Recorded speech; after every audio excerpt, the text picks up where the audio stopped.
Hello, everybody, and welcome back to the Border Bros podcast, episode 3. I'm your host, MikeyDubs, and I'm joined, as always, by the very talented, my brother, Steve. How's it going, Steve? I woke up feeling like a punk. Border release is a fact. So the Border Bros podcast is back.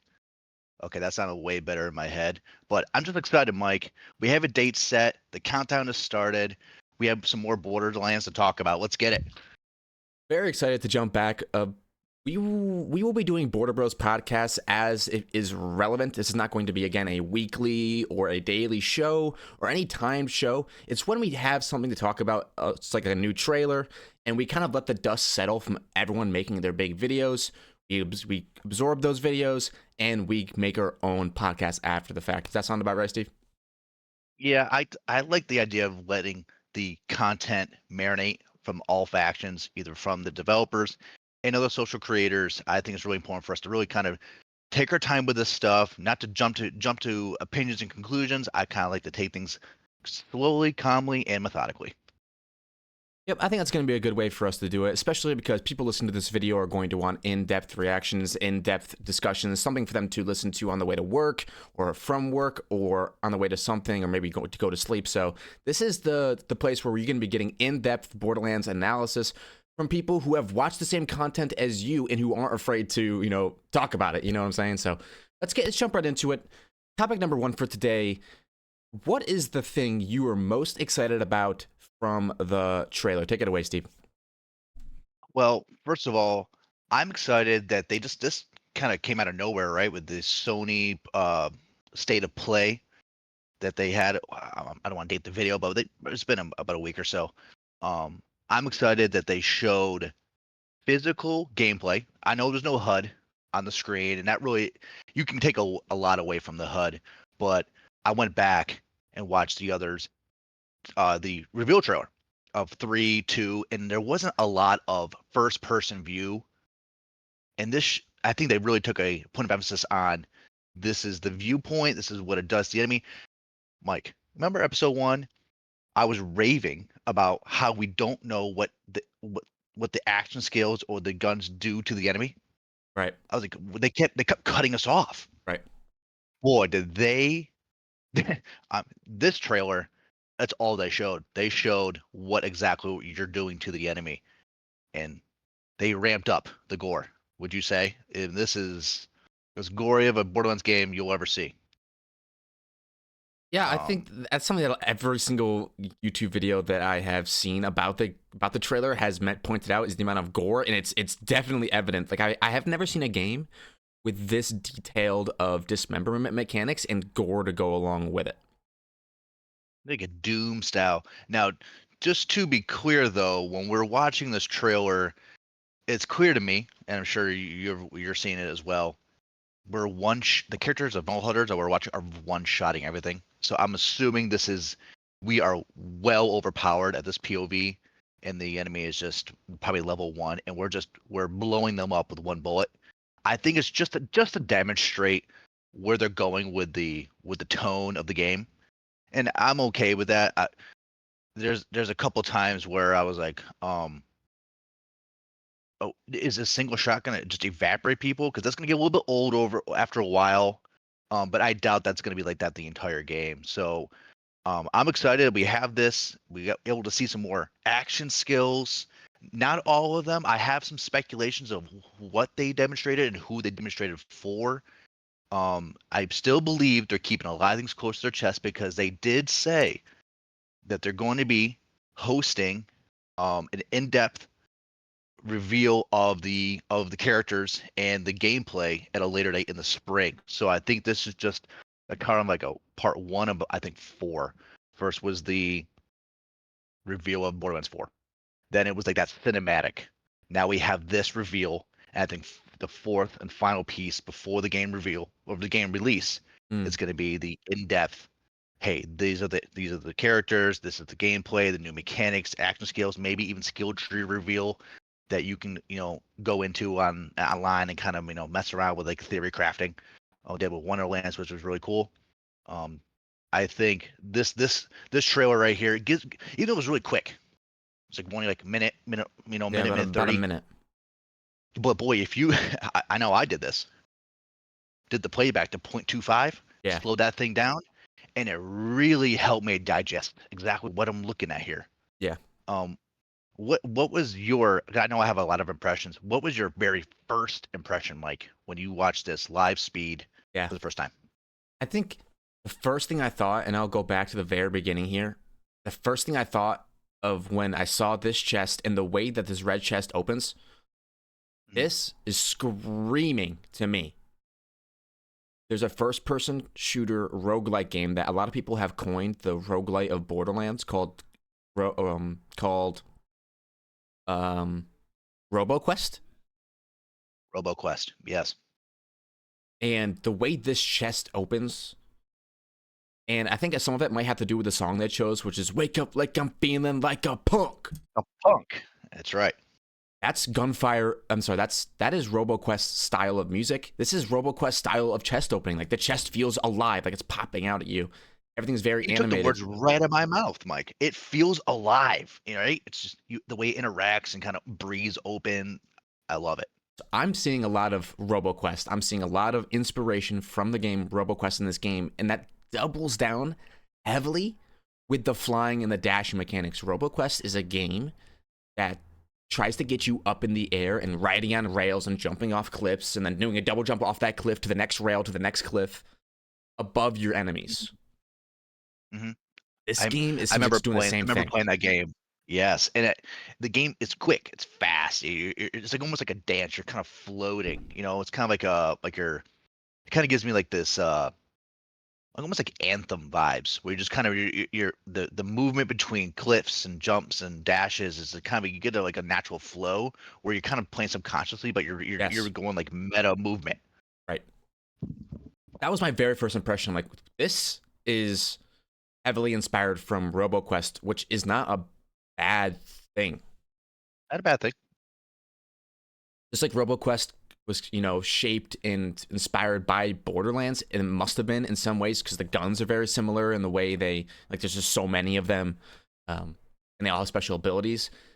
I think RoboQuest has also inspired Borderlands 4. I tell you this with this reveal trailer, I noticed a lot of guns on screen. Not with Borderlands 3, they showed a lot of it was guns on screen POV, but it was them running and and showcasing the environments. This was just guns up, hip firing. Um, a lot. I'm under the the firm, strong opinion that all or most Borderlands games look similar because they're all the maps that I'm talking about because they're all in the same universe, and I've kind of just accepted that. So I'm like, where can the developers come up with some creativity between titles? And I have to circle back. It has to go to the guns. It has to go to the action skills. And it has to go to maybe movement mechanics, subtle changes. That's where the changes happen. That's where the game feels fresh. Not really the environments, because you can only do so much because you're just it's the same universe, planets. You can only do so much. So every gun they showed, I can't tell you and say that's a reskin from Borderlands 3. That's a reskin from Borderlands 2. There's not one example I could find. I was going out of my way to try to find a negative thing to say about, oh, that's a copy of a gun we've seen before. So I'm really happy that they went um in this direction of the trailer to really showcase, hey, these are some new looking guns that were showing you shooting the enemy, was showing you what it does to the enemy. But listen, we can be positive, Mike. But can I take 1 second to make fun of this trailer? Um, Yeah, definitely. We got all the time. because it's a lighthearted show. Yeah, definitely. Um, they loved showing reloading. They, Okay. there was so much reloading in this trailer. Yeah. I get it. Reloading is a fun thing to demonstrate as a developer because it's like a fun animation, and you want to show it off. Either all these magazines are really small, or they've been shooting off screen, and then we're seeing the final couple shots. I thought it was a reload simulator 2025. I mean, every shot we're seeing is them reloading, but I'm okay. I'm not here to be super positive all the way through. I'm not here to be super negative. It's just things that I've noticed that they made it a point of emphasis in the trailer.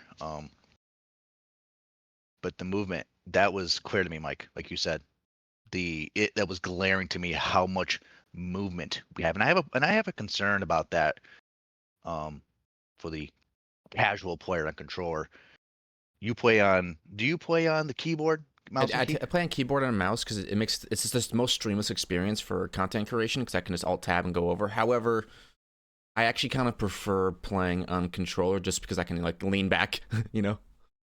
Yes, absolutely. Okay, so it's clear to us now. During this trail, they're dashing constantly. They're sliding first. They're Sliding. sliding everywhere. Yeah. They're jumping and they're dashing.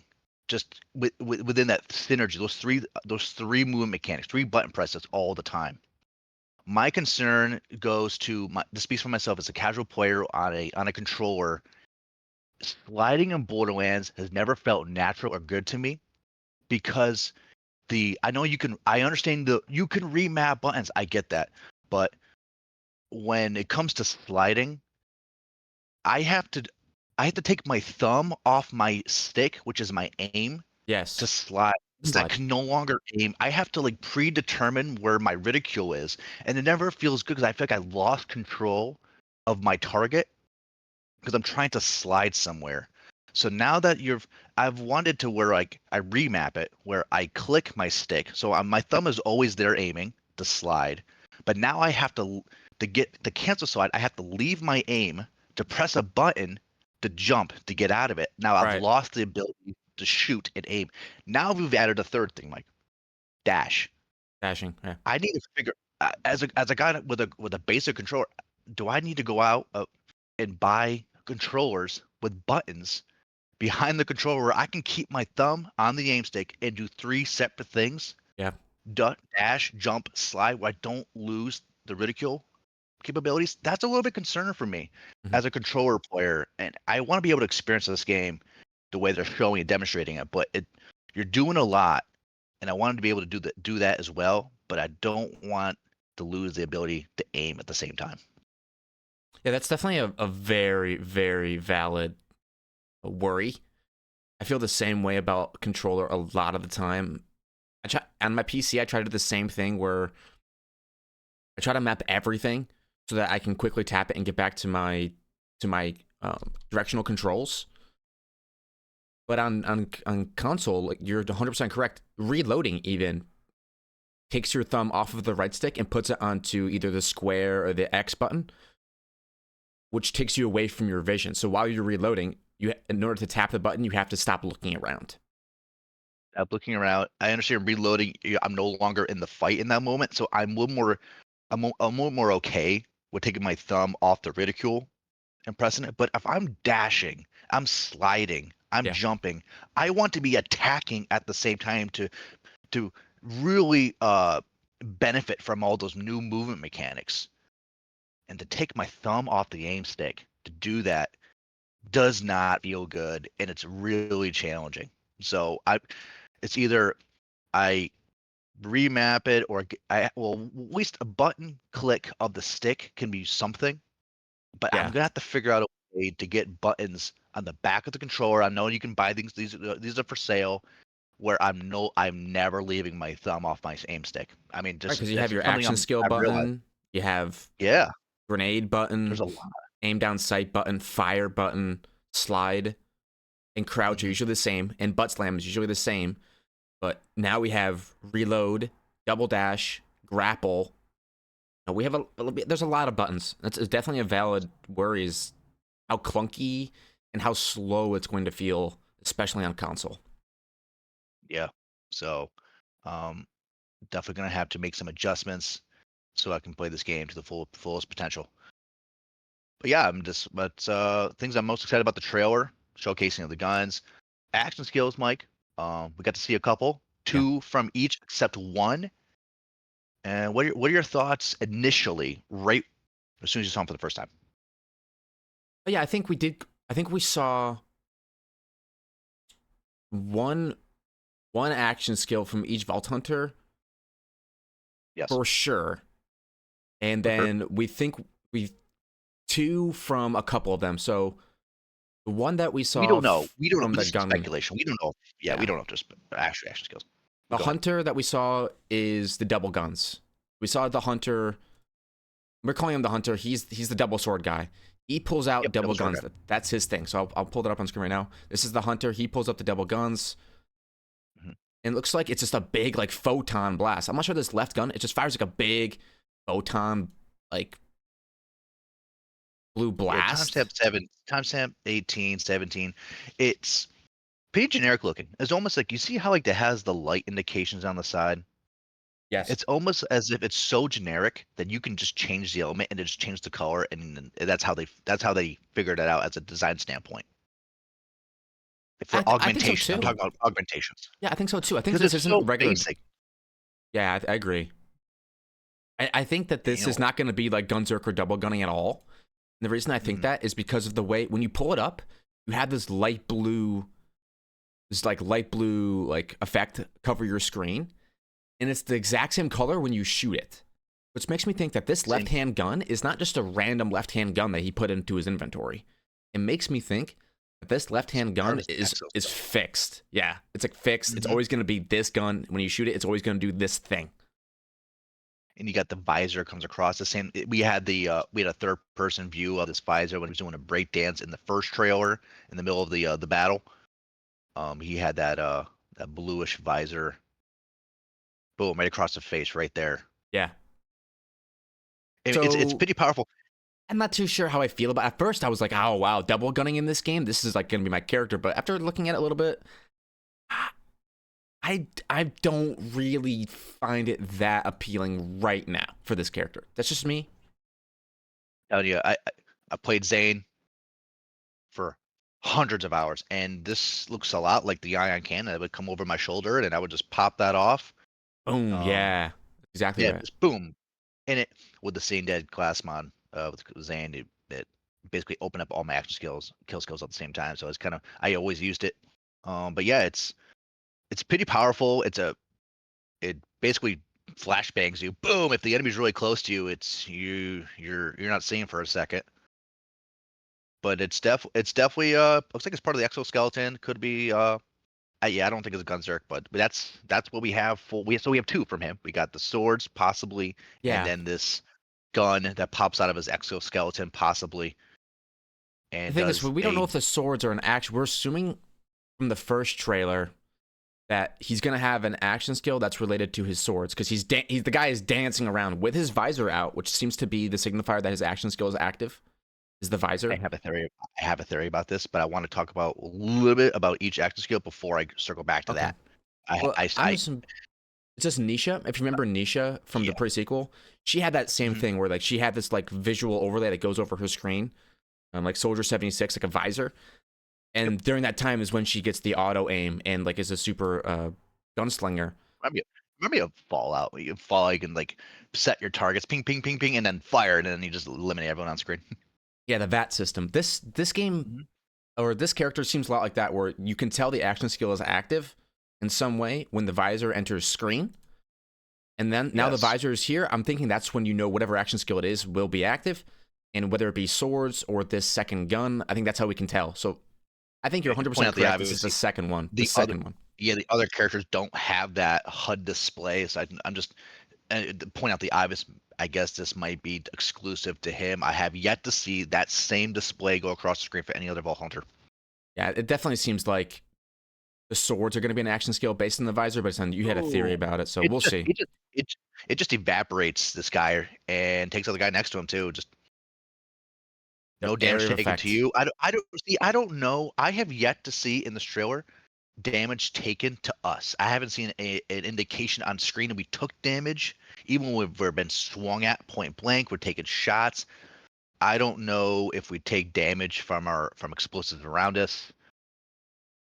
I mean, I In see general, bullets whizzing by our faces. you won't see like the red around screen. And this is a Borderlands thing in general. Is that when your shield is up, when you're taking damage, it's very hard as a player to actually know that because the Do we have shield stagger? negates all. No, there's no like there's Okay. knockback, but there's no Oh, stagger. When your shield's up, there's no visual indicator that you're taking damage besides your shield going down. Once your shield yeah. goes Okay. down, is Yeah. when you start getting the rumblies, the red blood. That's when you start seeing stuff. So I'm guessing our shield is just always active during this trailer. Yeah. now that I think about it, I don't remember even having like a visual display of our shield getting hit, like a fracture of like holographic blue display in the edge of No, our screen that are okay. Interesting. that they've never added. I don't think an animation, at least in Borderlands 2, for an animation for your shield taking damage. Just kind of like it's like you're running around like nothing happens. It kind of gives you a false You sense of see that right security. there? Yeah, you see that that swing? Mhm. I mean, it's almost like we're dashing, jumping back right there. Like, but she's Ooh, controlling the maybe. dash. I think they got hit there. I got hit, right? You would think you got hit, I but we think you don't got know hit. because we have no HUD. Okay, I think but it's just shielded. It's just a shielded yep. Vault Hunter. But let's circle back. Let's cover these action skills and Yeah. keep this thing organized. We got the exoskeleton guy, Oh, and real quick. then what else do we have? So we do see another clip of the axe throwing, and this is going to be the Viking character. We broke it down last time. The hatchet guy is definitely the Viking character. He takes 2 or 3 shots at this enemy, kills them in 2 or 3 shots, and then decides to throw the fire one. Probably because this is a fleshy enemy up here. Boom, one Obvious shot. choice. Yeah, explodes. And you notice whenever you shoot an enemy, it's hard to tell because I wish we weren't one-shotting everything. I kind of want to see a couple bullets into people. Takes 2 Oh, or they are 3, right 3 or here. 4. Yeah, You see markings of blood on the ground. yeah. I'm sure we'll have hit markers. Also, obviously, we'll have damage numbers. But if most of our gameplay, if this is the way the developers are trying to play the game, we're always above. We're always jumping above. It's nice to see an indication on the ground we're hitting the enemy because the pool of blood on the ground. It's pretty obvious. Every time we hit someone, there's a pool of blood on the ground. Except obviously, if it's a robotic enemy, I'm not quite sure how that would work. But Right. everyone, pool of blood, I think we pool of blood, saw. pool of blood. I really like your point. It definitely feels more satisfying to have something you do impact the screen more than just a little X in the center. I think we did see the robots. If I can find the right moment, do a They're yellow. leaking Yeah, fuel, yeah. We'll something definitely or we'll get there. cool it. Yeah. So we got he's hitting the enemy, one shots him, Chuck. We got the Viking double hatchet. Now we have the Hunter double gun. I'm thinking it's a fixed gun. Do you think it? Do you agree with me here? Do you think that this left-handed gun that gets pulled out? Do you think that's the second gun that the Vault Hunter has equipped, or do you think that this is just what the action skill is? Is this specific like laser blast gun? Uh, I think it's a fixed gun. I'm saying it's fixed gun because I'm not trying to say it's a boring looking gun because that's not fair to say. It just there's no design to it. It looked just if anything, there's a little bit of yellow paint, I think, on the top of this gun. Kind of like the yellow paint on his exoskeleton on his arms too. Yeah, good point. I just think it's part of his gun, and I think you can augmentate this with different elements. I'm just assuming. I think just the fixed one is just energy because it's just white. Right. Now I Yeah. don't know. So I you can think you're augmentate 100% this. right. So I think that's where that's his projectile action skill, and I'm kind of teasing my theory here. Is we go and then so we got the that we have the axe throw, and then we have this All siren. right. So we have the Siren, and I will say right away that the Siren in this game. Okay, first of all, I'm sure we'll go through the Vault Hunters we're thinking about playing and not playing, but I just have to get this off Mhm. my chest. There is a zero, and I mean this wholeheartedly. There's a 0% chance I play this character, and it's not because I don't like the design or Sirens, because I've played Maya and I loved it, and Lilith and I loved it. But I don't like vampire style leeching of health style magic casters. I like elemental style casters like a fire mage or an ice mage or a water mage or an earth mage. Like dark magic soul style mage, which you leech health, isn't really my style. So when I see this action skill right here, and I'll slow this down even more, I think this is going to be one of the simplest action skills we get in the game. And to me, it really just looks like a dark magic spell from Wonderlands. It looks like they took the same animation and made it into an action skill. Here, all I'm seeing is the Siren throwing out a dark magic spell. Like, that's all it looks like to me. And I understand that it is an action skill because of the way it's lighting up in her hand. It matches her tattoo colors. Mhm. But to me, it's boom, dark magic spell. And she uses it, and I'm not sure what she gets from it. From this, it looks like she gets really empowered bullets, but it's hard to tell because everything is dying in one shot.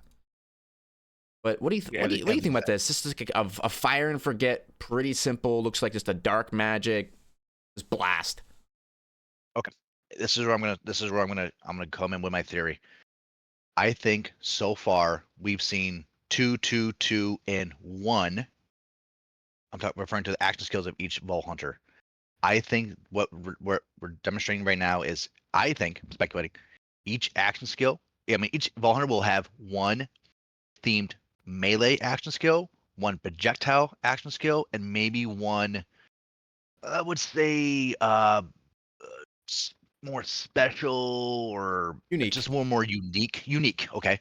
So I believe this is a projectile.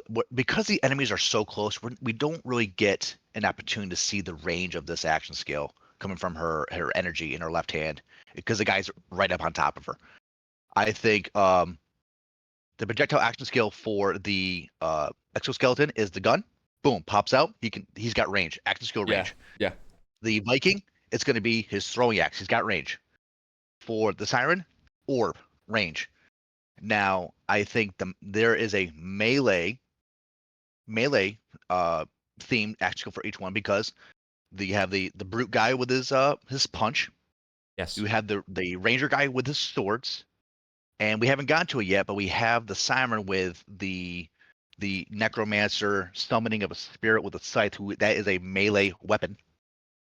That's considered her melee weapon. Right. Um, we so I see what you're saying. Looks like a spell. There really isn't a lot of wow, amazing. It looks It's a like Wonderland it looks spell. like it's a press and forget. It's a press and forget thing. We don't know what else it offers the player. Right. So all we know is, Mikey, talk to me. You said you hate vampire Yep. leech kind of characters. Is this because you depend on the enemy or multiple enemies to be around you to get the max amount of damage? Because what do you do with raid bosses when there's not just not farmable enemies to fight? You're only fighting one target. Where does your power come from?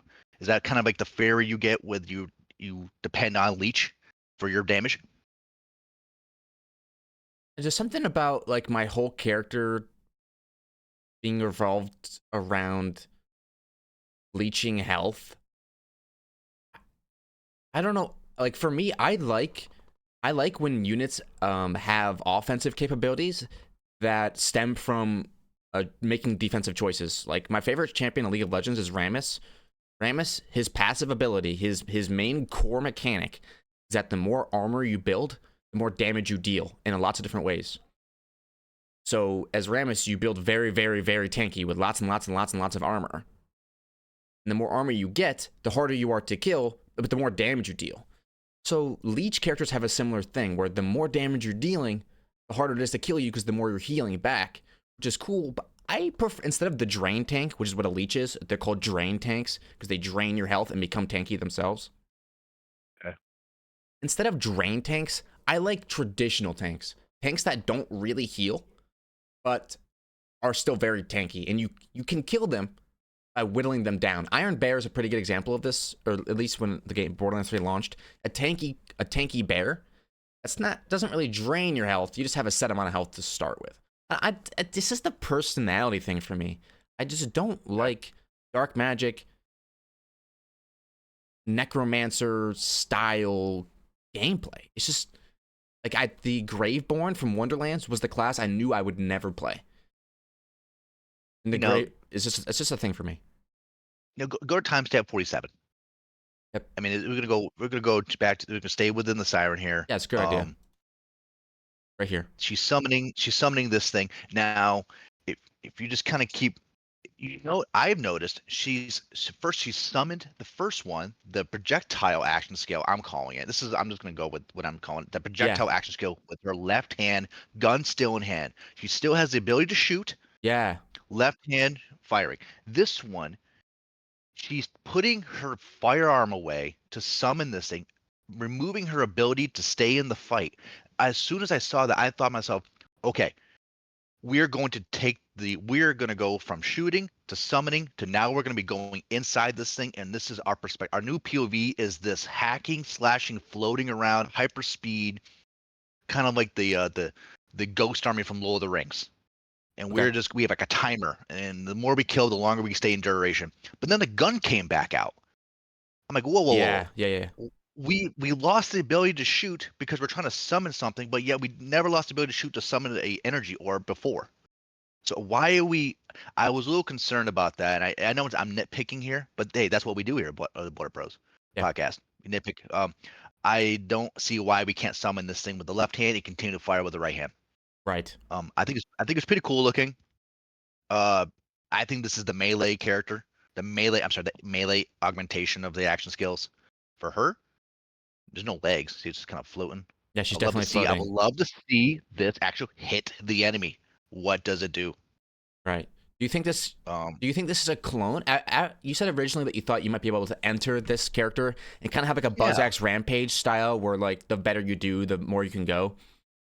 Yep. Um, Yep. That's initially what I thought when the right hand came out. The gun went away. The right hand came up. I'm like, okay, we are no longer shooting. We are now going to be doing this. do you think this is something that you can hop into, or do you think that this is like a Zane or a doppelganger style clone? I did think about that. Maybe kind of bounce between the two. Like, hey, I want to shoot. I'm cool. Press of a button. I go to this spirit's perspective and wail instead, and keep going back and forth.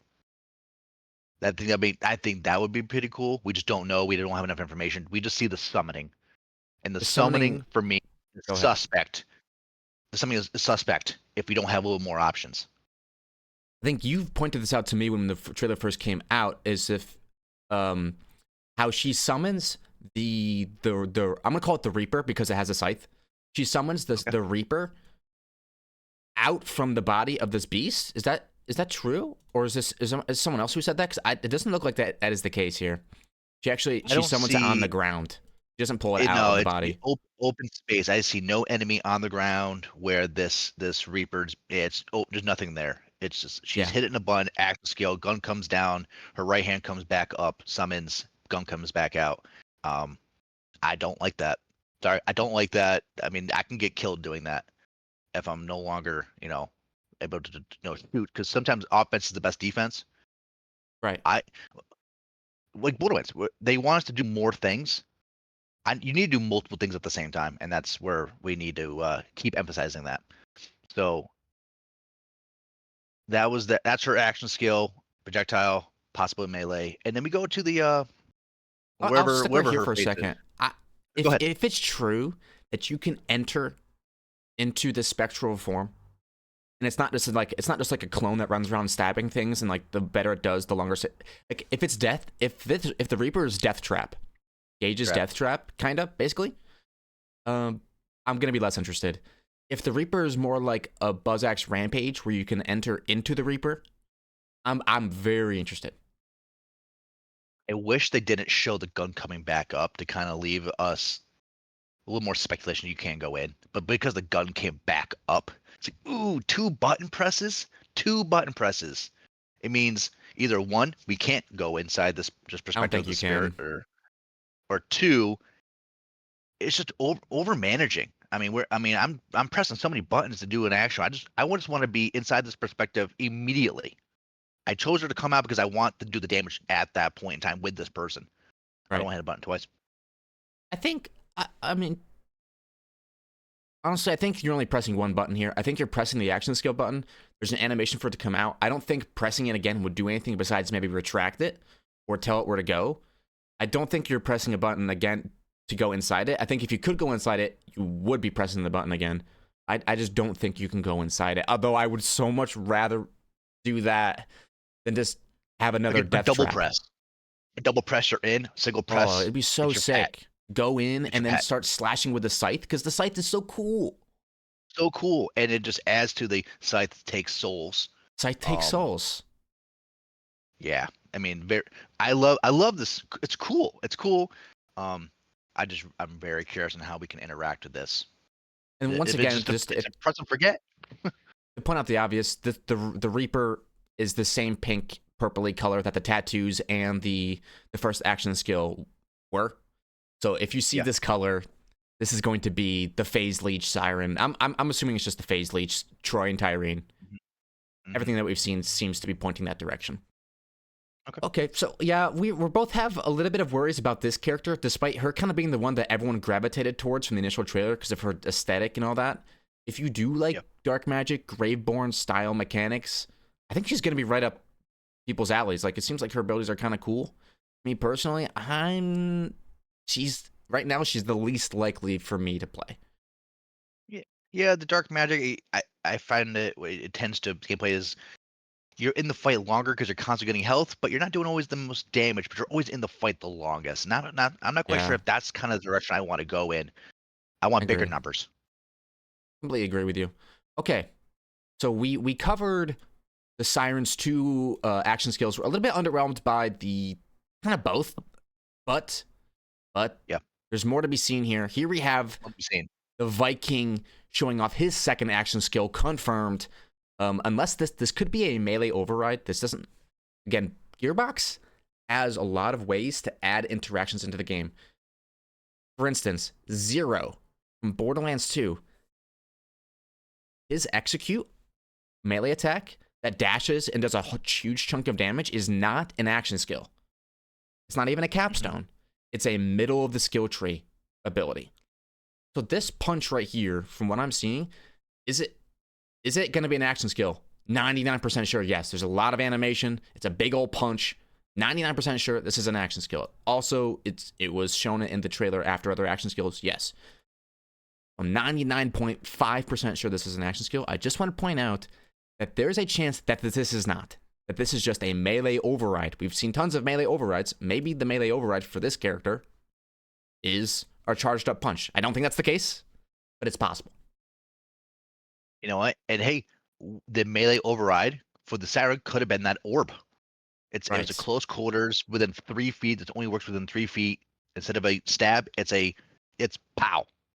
That we open to the possibility of these being manual. I mean, these melee overrides. Yes. 100% get that. But if it's not, Mike, If it's an if action it's skill, not, which is more likely. This is an action skill. A stagger punch with some elemental dots happening. Is Yeah. there more? It needs to be Let's more. see. He charges up 3 drones around the punch and then goes for it. It looks like this one is coming out fire, but if we know anything about the Viking right now, it seems like he can choose between at least fire and ice. So Fire nice. if He's covering ground. if we take this real slow, we'll notice something. That he has fire around his screen right now. This is, I think, before he even presses the action skill button. And then he presses the action skill button. Look how he's got this fire around his screen. I don't think he's taking burn damage. I think he's empowering fire in some way. I think he's applying fire as an AoE to himself. Just is once he makes contact, it's kind of like a nova around him. You can see the flames kind of distributing across the screen. This is a big enemy. Large. That's a big stagger. That's a huge stagger. Yeah, it's showing how this enemy doesn't even bleed compared to the other, like, doesn't have any bleed effects, and yet he is staggered, but he also looks like he dies. So is it staggering, or is it just making him enter his death animation? I love to see what would happen. There's no blood. Is there a pool of blood on the ground? There's not. I think there's a pretty good chance this enemy is still alive. Still alive. I think he's still alive. I think for the first time we're seeing a enemy on level in the trailer. But I wish. Yeah, we don't know enough about this one. It's just a punch. You can cover a lot of ground. If he's still alive, Elemental. I love it. If he's dead, I undecided. 100%. 100% get that. I really love the animation. Gun goes away. Gun goes away though. I wish you were shooting at the same time you're jolting and punching. Like a Jacob shotgun or something as you're sliding in is pow. But you can't have everything. I'm just kind of I'm nitpicking now, but it's okay. Out of the animations we've seen so far, this one with the drone circling in, then he closes his fist. And then Why is he not charges up and then boom! I love this animation. Yeah. Love it. I wonder if he has like multiple charges of this. Okay, and now I'm already here. Might as well get another shot at another jab. I don't see this ability being like very good. It really depends on. We don't know enough about it. I don't see it being very powerful. But the animation is definitely there for me. Yeah, animation's cool. Animation's cool. like I said before, in the other episodes, what character do you want to pick? I was aiming towards the big guy because I just assumed bigger character means uses bigger ammo, Yeah, launcher. I want to kind of go that route, but you just don't know with the skill trees. don't know. Is if this is I don't know. So we got the two That's a cool punch though. cool punch, big Like, stagger. if you don't get anything out of this trailer, you at least get one thing. Cool punch. Like that is sick. I One thing I will like it. say I like it. along the lines of what you were saying is that the punch happens and then the gun still is not out. I know it's slow motion to show like the enemy like standing up on 2 feet, like that red panda video. Um, Yeah.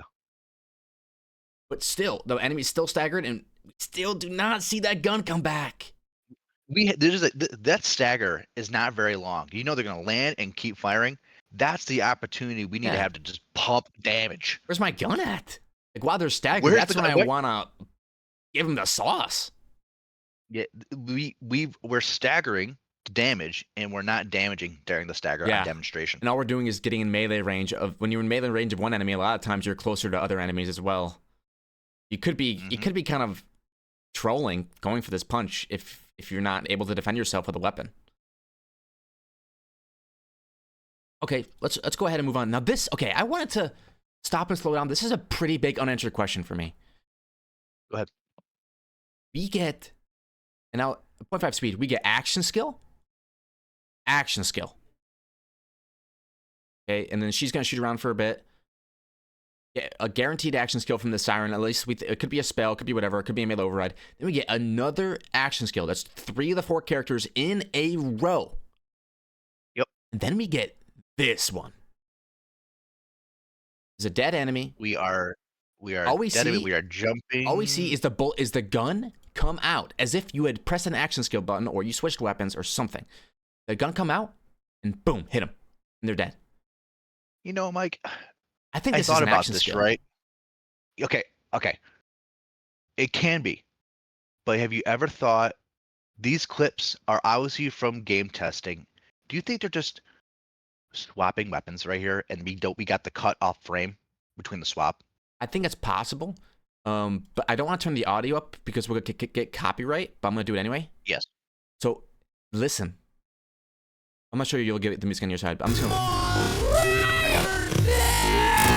There's a scream. There's a yell. That's the same yell that's coming later on from the Malawan girl when she uses her action skill, I believe. But this is the Viking guy. I can tell by his right hand glove. He's got his thumb with his finger. Finger pan. Yeah, I think you're right. I think my theory is garbage. I think it's the psycho screaming. If I had to. Yeah, if it has that big boxy glove on his arm, he's got the big boxy glove on his arm. Yeah, then it's probably it's the Viking guy. Okay, never mind. No worries. Do you think there's something hidden there? Do you think there's anything here besides just a swap of the weapons or something, and he shoots a headshot? From that frame right there, I just see swapping of weapon, and for the first time, we're seeing the bandit have a different color to that melee weapon. They're usually that orangish red color, and this was the first time we found a different element. Okay. I'm not sure if that's just exclusive to the enemy or that is an indication that maybe we can, and then red, blue, but the most of them are red, if not all of them are the same color, especially in the beginning of the trailer. I'm not sure if it's exclusive to them or we can kind of benefit from that as well. This That's what I whole get from that enemy shot. changing eyes and colors, it's giving me a little bit Call of Duty Zombies vibes because like the lore is like who controls the zombies. I believe this is how it works. As like the lore of Call of Duty Zombies has updated and changed, who controls the zombies changes, I believe, and then their eye color changes. Yeah. So I'm thinking something very similar is happening. And they're not all. No, man, the eyes were red in the other trailer. Their eyes are blue in this trailer. I mean, I'm not quite sure. I'm not gonna look too hard into it. That's probably a rabbit hole we don't have enough time for. But it's just something that I've noticed. And we have this Tediore Chuck. We'll skip the Tediore trucks. Come back to it. We gotta get to the last action skill. Yes, I wanted to break down to go to this one because this is the one that I am the most excited about. Okay. Mm-hmm. If you play Borderlands 2, if you play Zero, he has a skill called Death Mark. And Deathmark gives you when you apply Deathmark to an enemy, they take a very large percentage of extra damage from all sources. It's not slag. It's a completely different universal multiple damage multiplier. That's unique to him. It's very, very powerful. To me, this action skill is applying Deathmark, but it's not Deathmark. It's Rainbow Mark. This enemy. I'm glad you said this. It seems to me when I see this kind of debuff, it seems like it's unique to this character because of the rainbow. I'm seeing huge damage numbers. I'm looking at this enemy. I'm seeing huge potential damage numbers. You said Deathmark, and in my notes at timestamp 38, marking Nova appears over the enemy. It doesn't help that we've been one-shotting enemies throughout the entire trailer, right? But I don't see it hurting this enemy approaching this clip. We mark the enemy. That's a big enemy. We also stagger him. This enemy gets staggered. We marked it. We've staggered it. We pull out a gun, and the first 3 bullets gone. If you fire a lot, you fire 1, 2, 3, 4, 5, and I think on the fourth or fifth bullet, he dies. Okay, and there's a nuke at the bottom end of it. Is now I'm saying is this because with this Vault Hunter we never saw a melee like action skill, and I understand this is a projectile, but we haven't seen a very simplified throwable action skill like we had with the axe and then or the orb or the second gun. Is this the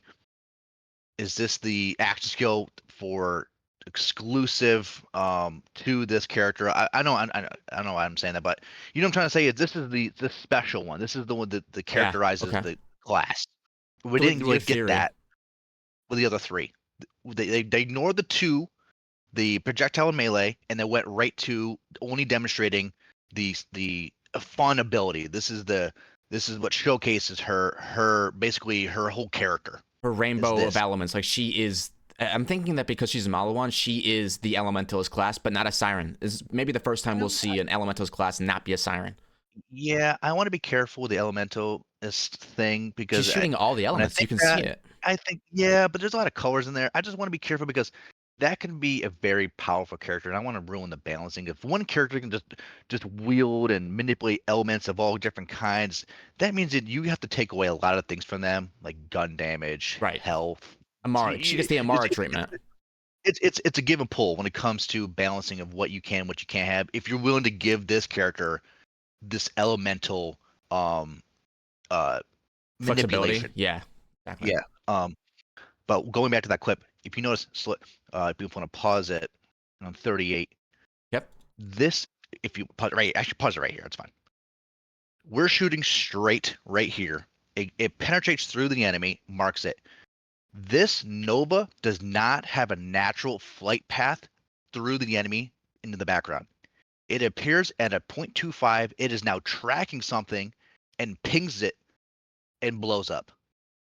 Really? Yeah. I'm looking at the background now. Follow this ball in the background. Anyone who's watching on the YouTube, follow this ball in the background. Here's what he's talking about. He's saying that instead of being a straight trajectory, it actually curves. Curves. Finds something, pings, blows up. Oh, yeah. We have an Atlas kind of technology. Oh my gosh, it does so much, and it caught my eye. It curves. It didn't go straight. It curves. It's going somewhere. Oh my! I'm playing this character. It's cool. I mean, but I looked so hard to see if there's an enemy back there, and it's so dark. Dark again, like we talked about this. You know, we got to see the enemy, but I don't see anyone back there. But why did it go there? It's a random curveball. I think it could be definitely going towards an enemy and blowing up. Could be. Marked, stagger, through, 5 shots dead, and at the same time, nothing's curving and causing a nuclear explosion. Massive explosion. I played Axe. What do you think about that? I watched a video, and I forgot who said it, but they said it very like matter of factly. When this character came on screen, it said, "Oh, this is the gunner class from this game. We see the gunner class use this action skill." I started thinking, like, where'd you get that information? You know? Oh, this is the How do we know this is the gunner class? X, Y, and Z. I don't want to hear that stuff. The reason it pinged my I ear don't so know. quickly is because I play the gunner class. I Mhm. I've gone back and played Borderlands 2 a bunch of times now. Axon's my favorite. Mose Okay. is my favorite from Borderlands 3. Nisha, the gunslinger, is my favorite from You played the Borderlands gunner Crucible. variations of all the games. I play gunners. And so when someone's like, this is the gunner class, I'm starting to pay a lot more attention to what this class is doing. And to me, when I see projectile-based nuke, this is what it looks like. It looks like a physical nuclear explosion. It's huge. That's huge. We're not. That's really far away. I mean, you probably have to. That's about 7, 8, 10 steps to get over there, and it's that big on screen. There's already 2 characters that have ranged nukes in Borderlands. There's Axton and there's Mose. Mm-hmm. Those 2 characters have ranged nukes. Now we have a third. Maybe there is something to this being the gunner class, and applying a ranged debuff in the form of a rainbow and an explosion. To me, of all the 4 characters, this is the one I'm gravitating towards. This is the most unique. This doesn't look like just a reskin throwable. This is a very well designed action skill Yeah. that leaves an impression. The It other has long ones didn't cooldown. really leave long cooldown, but the other ones didn't really leave an impression. That's why I'm waiting to see if the other ones have something of this scale. I like how quick it their action happens. I skill. like how fast. It's not like lingering around. You fire it, something big happens, and then it's over. I like the rainbow debuff. I'm hoping it's something like Deathmark. I like the big explosion afterwards. And it's not like it's constant explosions. It's one big one, and then it probably goes on cooldown. One big one. Yep.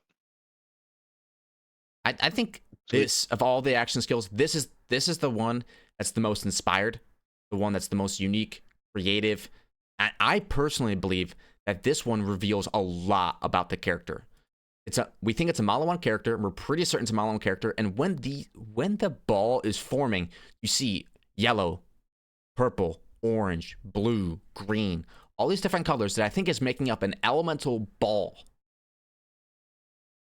that gets flung out of all the elements. I'm assuming that's going to apply all the elements like Maya's eventually, like Maya's ruin skill. Play that at normal speed. I want to see how quick this really is. I want to see this at a normal pace because I know we slowed it down. I just want to see it just kind of live speed. Boom. It's quick. Boom. Yeah, very quick. Yep. We like that. To answer the question, what am I most excited about from this trailer? It's this 2 or 3 seconds. Form the ball. I agree. Shoot the ball. It's very fast. The gun comes right back out. The gun goes away. Back out. Shoot the blast. Get the gun back out and shoot. They're staggered, and we get to shoot. Not like the punch. Not like the punch. You have a big follow through in the punch. He's a lefty. Okay, so I think I've fanboyed enough about that action skill, and I think that character for me, as of right now, if the game were to come out tomorrow, I'm locking in that character, and it's not even close. Because honestly, I like multiple action skills like Borderlands 3, but I felt, especially playing Mose, that some of them were good and some of them were just not. Some of them were not well, like I don't want to say well designed, but clunky and not so great. So when I'm already seeing the Siren who has phase leech in the form of a spell and like a Reaper melee character, like already 2 of them I'm disappointed with. I mean, I'm assuming that each character only gets 3. So if I already don't like 2 of them, or if I already don't like one of them, I'm like, oh no. Like there's already a whole skill tree, a whole play style that I'm just not gonna vibe with. Meanwhile, this character, the Malawan short character, good impression. We've only seen one, and the impression is incredible. Go ahead and just play it. Just go ahead and play the video. I want to. This is actually. Hold on a second. This is actually a clip another one where I thought I was missing something. This one, the gun starts off firing very, very fast. Boom, boom, boom. And when you reload, the gun actually slows down. But he's not reloading the mag. He went to the front of the gun. Yeah, he did. It's a different fire rate. It's a different fire rate. I noticed on the audio. Why did they do this? Why is this clip in here? Because I'm telling you, like I said before, there's so much reload animations in this game. It's a new reload mechanic. It's a new thing, and they just want to showcase it. It's kind of fun. It's the shells. Isn't that fun? The shells just kind of popping out of this gun. It's almost like it's the Very cool. secondary effect, kind of like how there's like zip rockets in Borderlands 3. It almost looks Yes. like they're reloading the secondary effect because you're right, they're not reloading the magazine. So this right here shows me that there's secondary firing modes for guns returning, or something. I noticed when I watched this trailer, I noticed there is zero ADSing. Oh, The one time they ADS'd, the enemy was already dead. They ADS'd for no reason, is with the Siren after she did the orb. okay. So the developers and I really kind of transformed my game. I realized ADSing isn't a thing in Borderlands. I just know they incentivize ADSing It through can the be. action skills, like Zane. Like, hey, you get more damage if you ADS. Like, well, you know what? That tells me I don't need to ADS because you're trying to tell me to ADS. No vehicle POV or combat for the vehicles in this trailer. Yeah. I was looking to kind of see like the behind the scenes of in the cockpit or something. It'd be kind of cool, but I think this would be a good time to bring up um the Jolt's dude's second video that he posted about the trailer. The first one was a breakdown, and the second one was a theory about the Hunter class. mhm. And I listened to the theory, and I can give a brief synopsis of the theory. I want to get back to the clip that kind of made the theory make sense. And here's the Hunter class. You got the Hyperion arm, and you can see when he reloads, he throws out 2 Tediore guns. Yes. We have never seen this. There's never been a Tediore gun that throws out 2. It could very well be a gun that throws out 2. Like that, it's so easy for your gearbox to do that. Here's a Tediore, and instead of throwing out 1 gun, you throw out 2. It could very well be gun based. But Jolt's theory is that the Hunter character doubles a lot of things. Like he is the 2x character. Evidence is the double gun. He has a double gun. He has 2 swords. He's throwing 2 Tediores. And then later on in the trailer, we see another instance of doubling. Okay? Right there's a couple.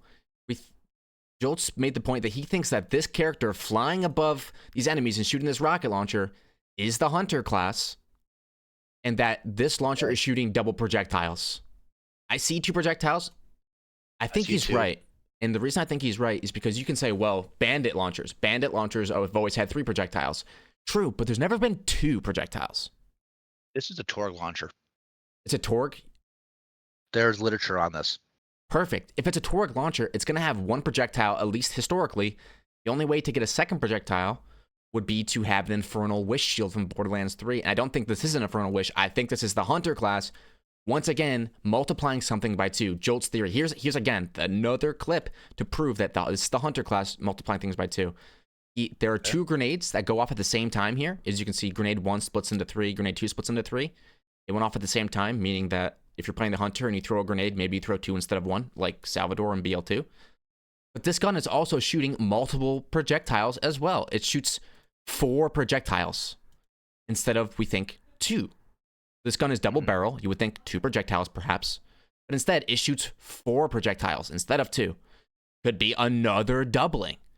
I think that Jolt's dude is completely right about this character being the double up. Like you can spec into all kinds of doubles. What do you think about that? You think this could be a capstone of a doubling effect? I think so. Just Something. exclusive to. Actually, I found a Reddit post on this. By Ruthless Grim on Reddit. It says grenades, Tediore throws, rockets, and of course bullets are all considered projectiles by the game. In Borderlands 3, abilities that double the projectiles simply doubled the weapon stat for the amount of projectiles shot. What's possible is that Gearbox added a new ability that doubles any projectile when it's created. That way, that would include anything from weapon projectiles to grenades, Tediore reloads, etc. Just added a new ability to double projectiles, and projectiles is categorized in all these things we're seeing: Tediore throws, grenades, and obviously bullets, Rockets, all that stuff. rockets. What do you think about I it? watched Like, this. do you think it's true, dude? Yeah, I mean the evidence is in front of us. it makes sense by what we're seeing, and it's always within the same hand too. We don't know about this. This one's a little bit tougher, but if this, we knew for sure the hunter class is holding that rocket launcher. I'm like, well, obviously, because the evidence is showing that, right? It seems like a lot of damage, doubling everything up. It basically it's a 100% damage increase at the end of the day. Right. In theory, you Um, double your in damage. theory, uh, it's got to be a capstone. You would think. I mean, maybe at the bottom, maybe a 1-for-1 at the near the bottom, maybe. No I'm visor. cool No with it. visor in these clips. No visor. No great look. He's also here's a I think there's a little sneak peek into the skill tree here. It could be even the gun too, but I think it's more skill tree on that rocket launcher clip. After the second kill, the fire rate ramps up. I counted the Ooh. beats of the Okay. Yeah, after on the kill second fire kill, rate is one very two common. one two one two one two one two one two one two one Oh two. yeah, yeah. Definitely good It catch. thank you, 0.25. I slowed it down a little bit, and at first caught the fire rate. I don't know what it doesn't really doesn't matter, but it did a little peek behind the curtain of possible action. Yeah, ramps up. Skill trees. Ramps up. Boom, Gonna boom, sign up for that boom, off. This is a boom, Tediore boom, because you can see and the then Tediore boom, boom, listed boom, on the boom. Yeah. Yep. Wow. I think this clip of the you just showed on 45. Oh, well, not, it's right after the rocket launcher. I think there's someone playing with him on their left hand side. There's action over there, but it's off screen. Yeah, something's happening over there. Wow. Yeah, I think we only they're taking these clips of them playing together, whoever's developers, whoever, and we just get this one perspective. There's But something there's happening over definitely there. something going on over there. But yeah, I mean, so the doubling, you're convinced that's a I thing. It's am. gonna be. I'm You think the convinced. developers are scrambling right now to take that out of the game? Like, no, they can't No, figure things out. no. I think Brain's got they pride. put it in on purpose. They put it in. Okay. They did multiple clips of this. Multiple. I think they want us to know that this is the case. And I think Jolt's dude, who's probably the most astute Borderlands veteran out Yeah. there, he pulled that up. He made a great case for it, and I'm certainly agreeing with him. The thing that I'm gonna say about it is this: as someone who's played Mose a long time, Mose is a character who, when you're shooting at enemies, you can't, at least in the end game, you can't see what's happening. Like, you look, the gameplay is that you look in the top corner in the minimap to see which direction the enemies are in. And then when you look that direction, you're taking a guess. What's the most likely spot that enemy is going to be? Because you can't see them. Yes. Well, that's Borderlands. So what's the most likely place? Where's the spawn point? Are they on top of the building or below the building? Let's shoot at both. We can't see them. We have to guess. If I'm going to be doubling my projectiles, I'm really sorry, Gearbox. Like, super, super cool. I want to see what's going on at least a little bit. I don't want to double my projectiles. Definitely get the potential of the damage and the fun and if you, for the longest time, if you had a Jacob shotgun that shot 10 projectiles, right? And you added projectiles to it, like Flak has a skill like this. Getting the vertical foregrip in Borderlands 2 to this. If you had 10 projectiles and you multiply and you got like a projectile increaser, it wouldn't give you 20. It would give you 11 projectiles or 12. It would add on a couple, which isn't that great. If instead of giving you 10 projectiles on a shotgun, when you multiply it by 2, it would give you 20. And for the first time, we could see like a times 48 Jacob shotgun, you know? Yeah. That would be sick. I would love a times 50 of something. Because you're a quad guy. I mean, it's in your blood. It's what you want. Yeah. If I have a quad with 16 pellets, I want to hit X2, and instead of giving me 18 pellets, and give me 32. And I think this character has potential to be the first time we ever see something like that. More than just adding projectiles, instead multiplying projectiles times 2. Yep. And the reason I think that is because we see this gun that has 2 barrels and shoots 4 shots. Maybe we could take a shotgun that shoots 20 projectiles and give it 40. You know, just really hoping that could happen. It's a possibility. It's a possibility. I like your thought process. And then, you know, when the game's in hand, that's going to be tested. People are going to be going right to that to see what's going on with that. I know we're jumping around the trailer a little bit, but No, that's everyone's fine. seen this trailer all the way through, and we're just kind of going at our own pace. I was starting to go. I was just having know how you talked to me earlier off camera, and you said, you know what? I think you said, Steve, I think there's some audio cues in this. You said you're not knowing for sure, but you think the audio has something to do with it. So I looked into that. Yeah. Okay. Uh, the song choice they picked, right? Um, it's by a group. They're pretty. They're not the oldest group in the world. They're new. The song came out last year in Oh, cool. June. So I was really I was like, oh, okay, I did some investigating journalism, put my little hat on, you know. I'm like, if this song came out this year, that would worry me that they scrambled to put this together because the song just came out. But this song came out in June of last year, and there's a line in there which was kind of fun because there's a theme of the timekeeper, you know, where we're manipulating time possibly, and it's let me let me see if I can pull it up. Okay, yeah, it says wake up and I'm feeling like a punk. It's really repetitive. And then at 16 seconds, it goes, "You don't want to try me. I'm on different timing." I'm like, oh, that's kind of cool. It's on theme to the game. They kept saying that.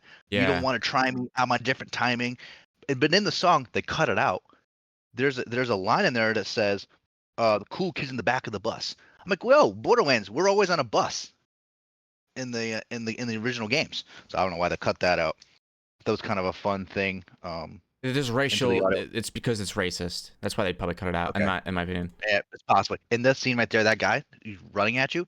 He actually, I think he's yelling the word "free" as he's approaching you. As "break free" comes on screen when I Oh, pull up the okay. audio. No need to put it up there. People can obviously check He's this for yelling themselves. We don't free want to though. distract. He's yelling free. Yelling the word "free," Oh, okay. like he's trying to break free. He He's smash the trying to glass open. break free of whatever's mind controlling him. Hmm. I I think the think he's blue yelling the eyes word represents the "free." timekeeper having control over the bandits that were previously under control by the Ripper clan. Okay.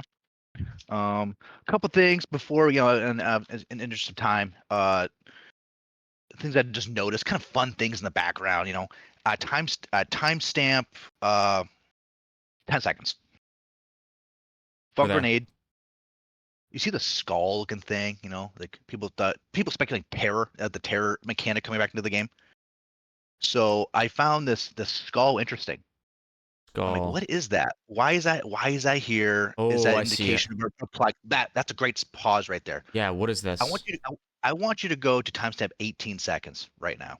From this second to the 18 seconds, look on the wall over there. You see a painting? That's an open skull. Same, so open mouth, same thing. Okay, and I want Yeah. you to go to timestamp 31 seconds. I see the skull you're talking about. 31. 31 seconds. You were exiting the water. Pause. Look at the flag on the left-hand side. I'm Yeah. sorry, the right-hand side. See the bottom? There's a skull on that flag. It's almost like it's a faction. Yeah. I It's the definitely think it's new Ripper faction clan then, right? skull. Yeah, I mean, so maybe that grenade was the manufacturer of these bandage rippers, whatever, and we're using a ripper based. Boom. That's we created terror or something. That's the mechanic that used just for that Hmm. ripper manufacturer. We're seeing it again on cave paintings, so we're probably in their environment. We're seeing it on flags at second 31. So this skull is popping up more than just right here. Okay. I thought that was kind of cool. So I think you're definitely right. There's definitely we're seeing a lot of skulls. I'm not sure if this skull in the beginning is just like a. I don't do this a lot when I make YouTube videos because I kind of just mhm, hit record and hit stop recording and post it. yeah, But they could yeah, be using this as like an overlay just to get them into the next it's possible. frame. It's very possible. I I just definitely saw think the there's same something tweet. going on. Yeah, I'm starting to speculate it's maybe the manufacturer for the Ripper Clan doing their thing. I love But that that's really feeling. what I Love got it. for timestamp stuff. I see we can swim, which is kind of cool. We Yeah, got some, swimming seems like it's a must needed like Hey, thing. Michael, do you want to get into the this orange stuff that's popping out of enemies? I do. I want to stop Oh, right here, right here, right right before that. before. Okay, go ahead, go ahead. The first thing I want to point out is that I like um AR-15 style weapons. I trained in the Marine Corps, And I like guns like the M4, the M16, these AR-15 style platforms. This gun right here is like scratching an itch that I didn't know I even had. Like the way Yeah. we don't see it doesn't actually behave like a normal gun. And with a normal gun, the mag would push a bullet up the bottom of the chamber here, feed the bullet, and then the bolt would push that bullet forward, and then the firing pin would puncture the back of the bullet, sending the gas through the barrel and then into the enemy. But look at the way the bolt, and I'll slow this down to really slow speed. Look at the way the bolt moves back and forth. It's not feeding a bullet or anything like that. But I love the way the bolt is just, the bolt is going back. And that is like an open bolt system. We don't see the actual bullet coming from the mag up into chamber, it's not but realistic. it's okay. I mean, but it's as close as they can get it. Yeah. I think that's really, really cool. It's so satisfying to watch those casings just fly off the side there. Yeah, I really, really love this. And if you don't know, most firearms are closed bolt systems, meaning that this is called an open bolt system, where you can see the bolt. A closed bolt system is where it's encased within the weapon, and they have different pros and cons of each. But this is an open bolt weapon system where you get to see it. It's just when I was watching this, I looked at the enemy with the spores. Yeah. And then my eyes were just fixed on that bolt system. I was like, this is getting me so excited. It's a cool looking gun. I really like it. It's hard to tell. The stock has a little bit of painting or some lighting. It's got a little bit of red light fixtured on it. Very cool. We don't really know what this is. Again, it's another display of a new design of a weapon at timestamp 20 seconds. This has been people do. We don't know what that is. You get to see more of this bolt type stuff. Look at the way the bolt moves back and forth. Yeah. Same thing. Look at that. Open. Yeah. Oh, I love that. See the item that pops out of this guy. This white item. Yeah. Right here. People like artifact this and that. I think it's much simpler. I think we need to simplify our thought process. I just think this is ammo for a manufacturer. Yeah, I mean, this is ammo. It's all the ammo's white. Let's just keep it simple, guys. Don't overthink too much. I think this is just another ammo for a manufacturer we're not used to. I think it's a gun that we saw right in the beginning, or not this one, but I think it's this gun right here. The charge up. That thing was firing a disc. Yeah, it's firing a disc, and I think that white item, it's white. I think it's just ammo. We had white shotgun shells right there. Yeah, white shotguns, and then you shoot this, and then boom, a white disc for the disc style guns. Yeah. I think it's ammo. I completely agree with you. Mike, let's talk about this orange stuff. Orange stuff is popping out. Okay, so this is gonna be a segment where we're gonna be moving over to Reddit and the r/Borderlands 4 subreddit. If you guys haven't joined, go ahead and join. It's the smallest by far of all the subreddits in the Borderlands community. It only has 12K followers, but this is a pretty good time to jump on, and we're gonna go over some of the 3 of the biggest posts here that bring up theories that we think are pretty good, or just have discussions that we think are pretty interesting. The first one comes from u/Tricky Albatross, and it says, "What do you make of this Ordinite Vault theory?" And I'll briefly go over what this theory is. So basically, in the trailer, we saw. Do you have any timestamps of seeing this orange stuff fly out? I don't have it listed. I probably should have, but it's about 3 times. At least 3 times. Some 3 random enemies. So 3 random enemies are dropping this orange like ore looking thing, this orange, mind substance. And this theory goes that, well, someone asked Randy Pitchford, in fact, it was Moxie, the big YouTube creator, asked Randy Pitchford, "What's this orange stuff?" And Randy said, "Purple is cool, but orange is better.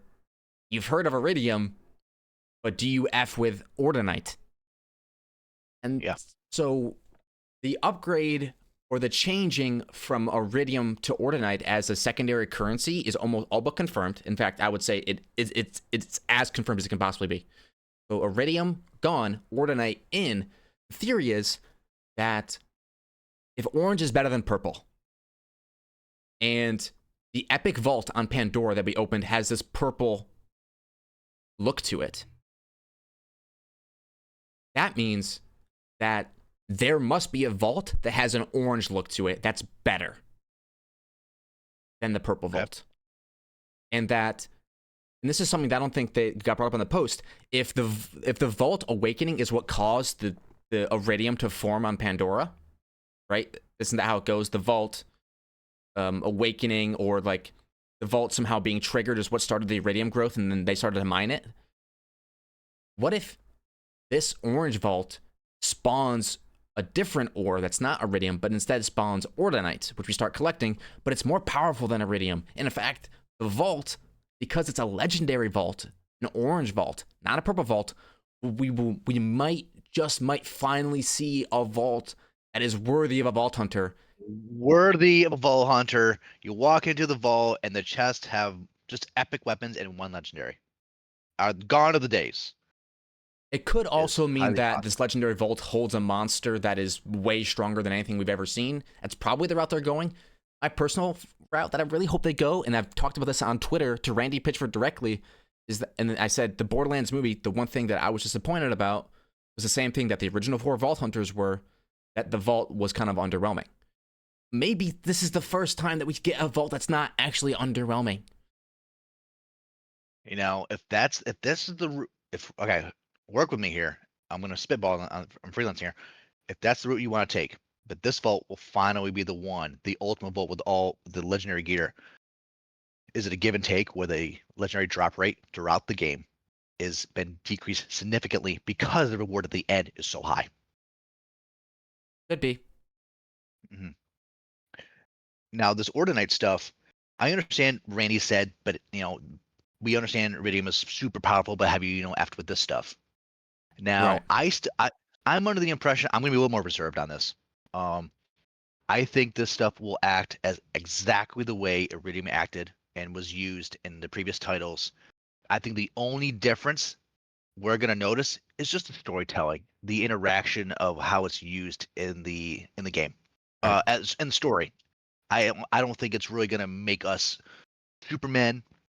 I don't think it's going to interact with our gear in a way that Iridium ever did. I think it's do exactly the same thing. I just think at the end of the game, it's going to just juice up something a little more than Iridium ever could. I just think that's where I'm thinking this is going. How we want to use this stuff. I don't know. Like maybe obviously use it for skins. Maybe use it for if instead of the black market, we have a marquise market now because Right. the currency seems to be changing. Maybe use that through the hidden vendor that moves around the maps. I'm very curious on how they use this stuff. What's your idea of the power up theory? I You don't acquire think the I think stuff. I think you're definitely right Okay. about Ordinite being the exact same as Iridium. Like you pick it up and it goes into your backpack. I think that's Yeah. correct. I think that this theory about the vault being better or bigger or more badass or something like legendary versus epic, I think that is what we're looking at for the vaults. I think for the ore, I think what makes it different is that it's a more powerful vault that has caused the spawn or the creation of this ore. And that the ore Okay. isn't going to act that much differently, but the vault will be different. That's where I'm at. Okay. Yeah. I'm lockstep with you with the same thing.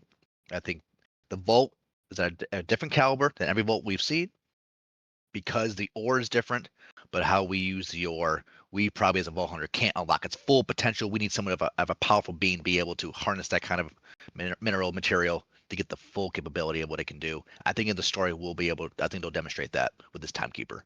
Yeah, I think the timekeeper, very much like Handsome Jack, is going to be the person who knows the most about the ore. hmm Okay, so that's a theory that came out, and that's the one we wanted to really dial in on because it seems like it's pretty much like at least the ore, the replacement from Ordinite to replacement of Iridium to Ordinite is confirmed. What we know, and we know that Ordinite is orange and Iridium is purple, and that Randy has pointed out that difference. So Yeah. this is kind of like a natural, logical step, especially because someone found the epic Yeah. vault photo. It's purple. I like it. I think it'd be a very natural progression of the element. I think it'd be pretty cool. Um, I just don't want them to string themselves thin on how we can use this outside of powering up the vault for the story perspective. Make sure we just it's valuable, but not like we can use it for everything. I want to, and it seems to be dropping by random enemies. So maybe we acquire this frequently, or it's kind of like I don't know what game I can really speak on, but maybe it's like it drops and you have to keep acquiring it to fill a progression bar to be able to unlock something at the very end of the game. You can't get to somewhere because you haven't acquired enough of this to go there, kind of Right. thing. There's a little bit of that in Borderlands 3 and even in Borderlands 2 where you have to pay Iridium to access certain raids. Mhm. But it's not necessarily what you're talking about. You're talking about like whole areas, not necessarily just a specific fight. Yep. So that's my thoughts on the Order Knight.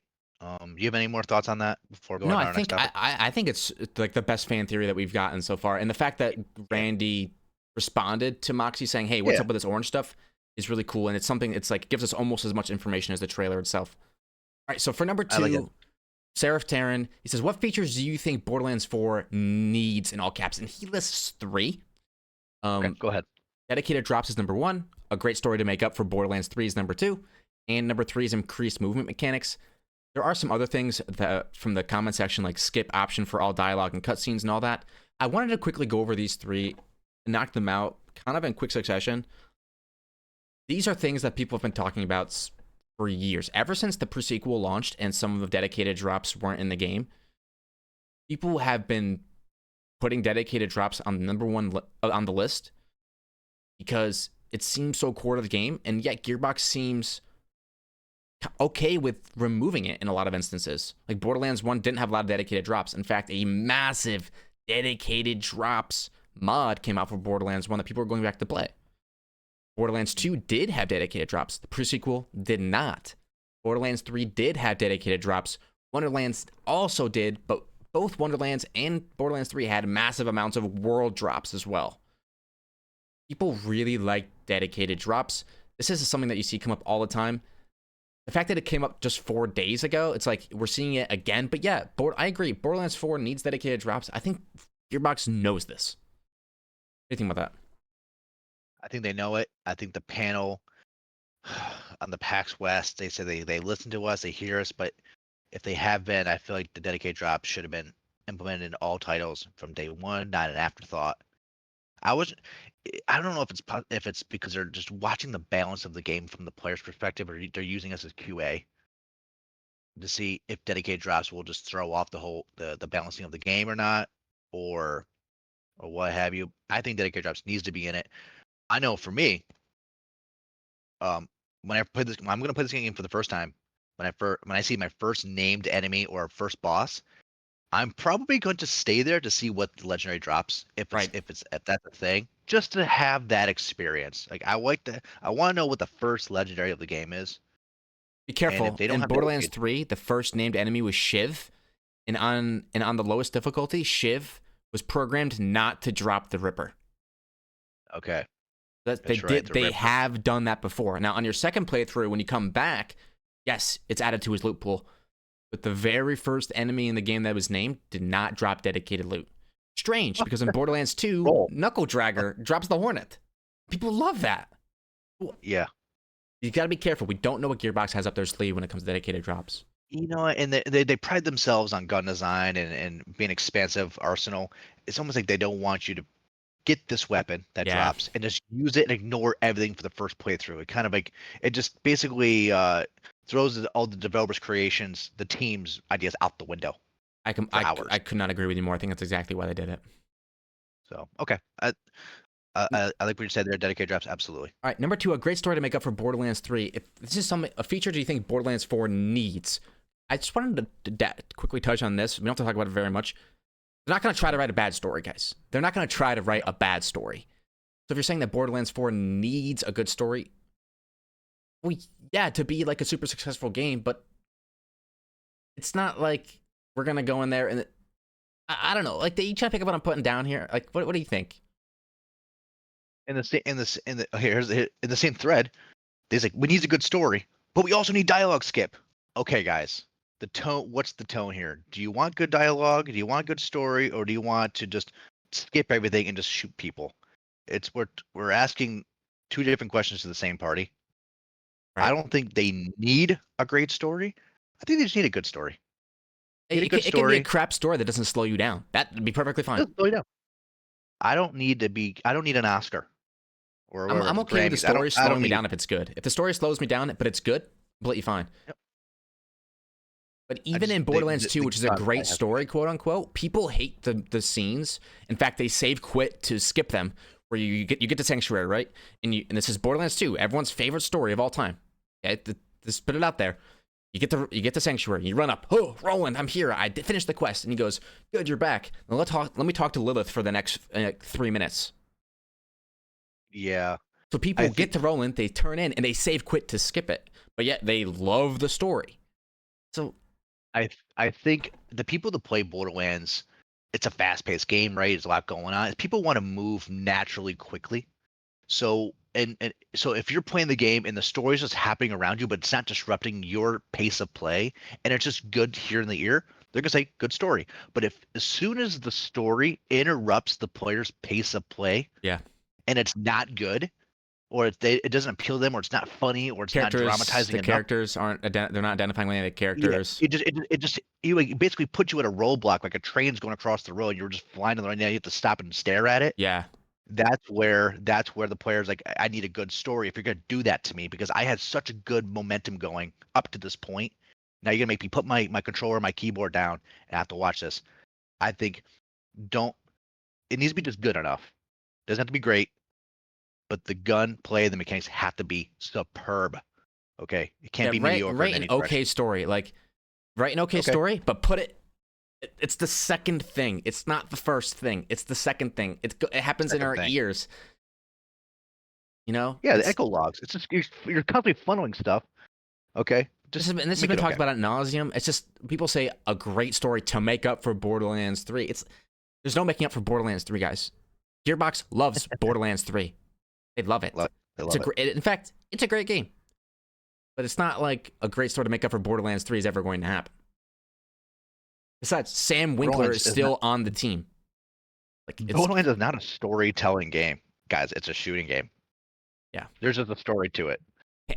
The Handsome Jack character in the Borderlands 2 story made it into a story game, but it was not a story game to start. Yeah. Yep. The story was running around the desert, shooting enemies to open a chest. And like, yeah, there was things happening, but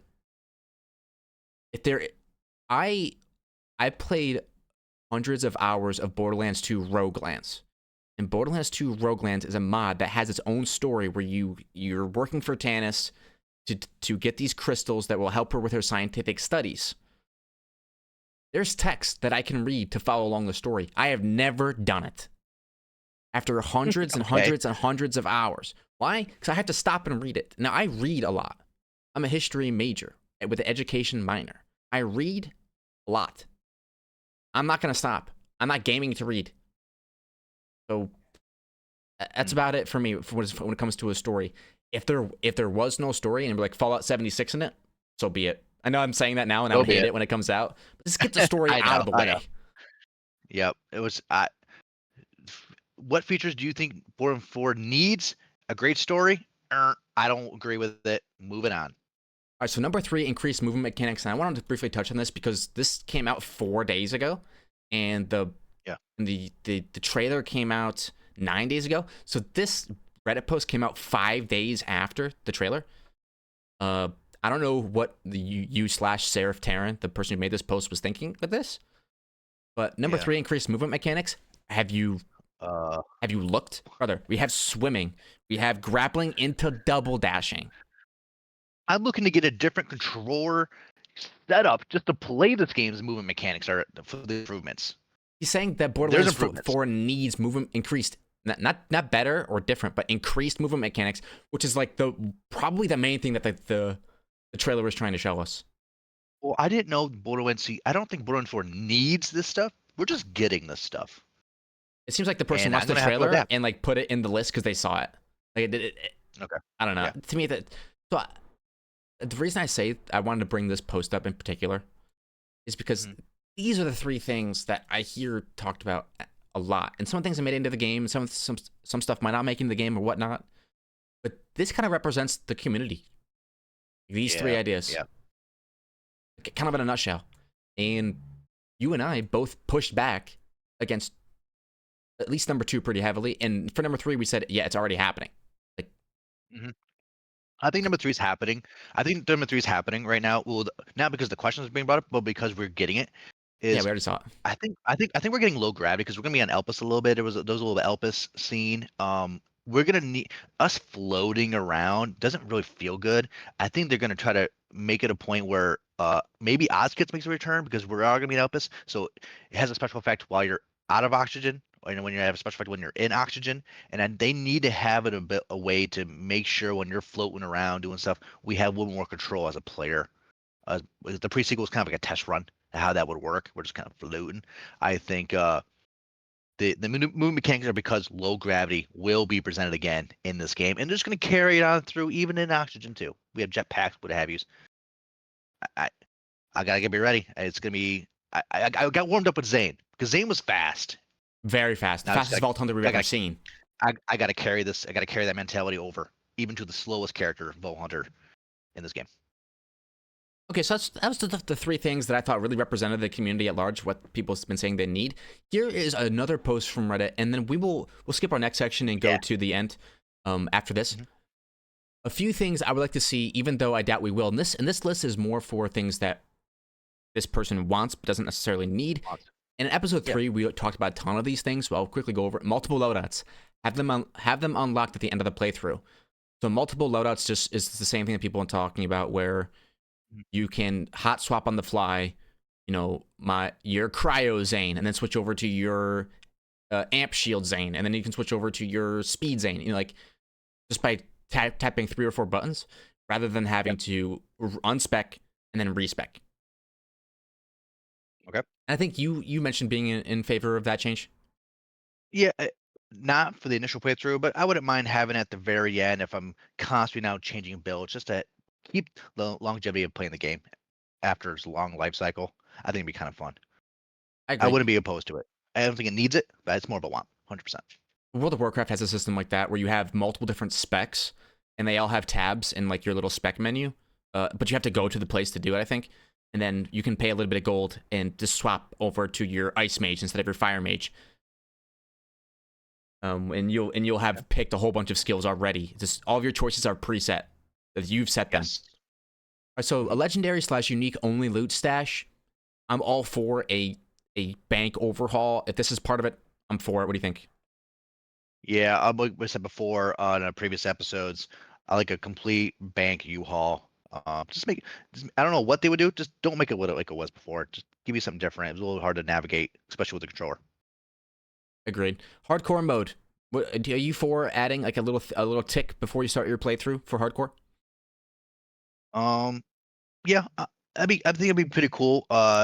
Until I click on it, get into it, get one shot, and I unclick it as soon as I can.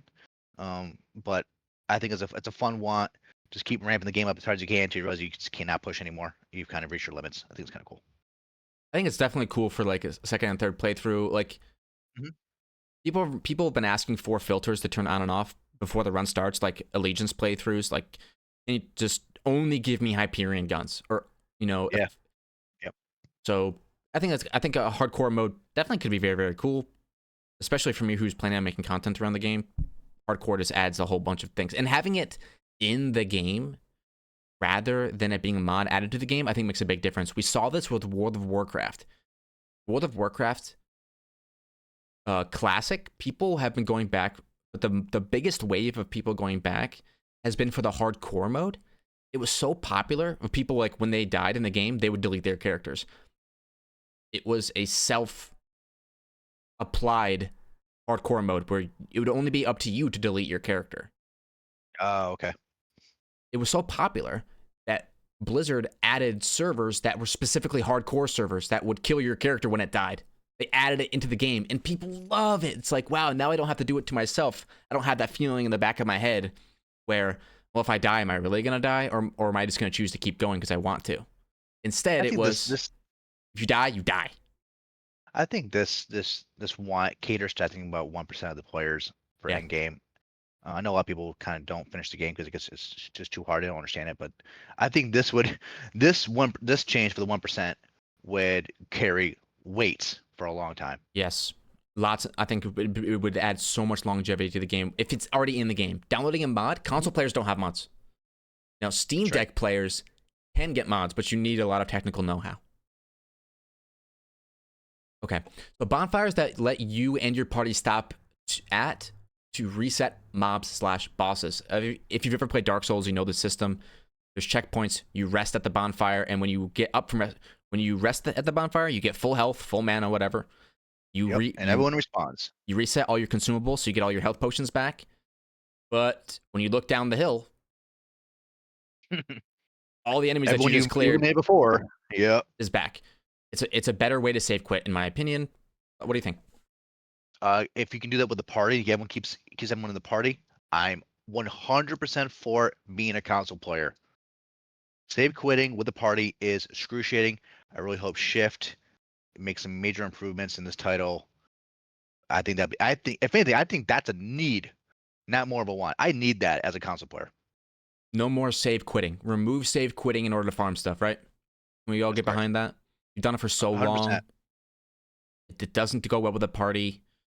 Okay, so portals to, go to, and from different parts of a map cannot be used in combat. This is reminiscent of, again, World of Warcraft.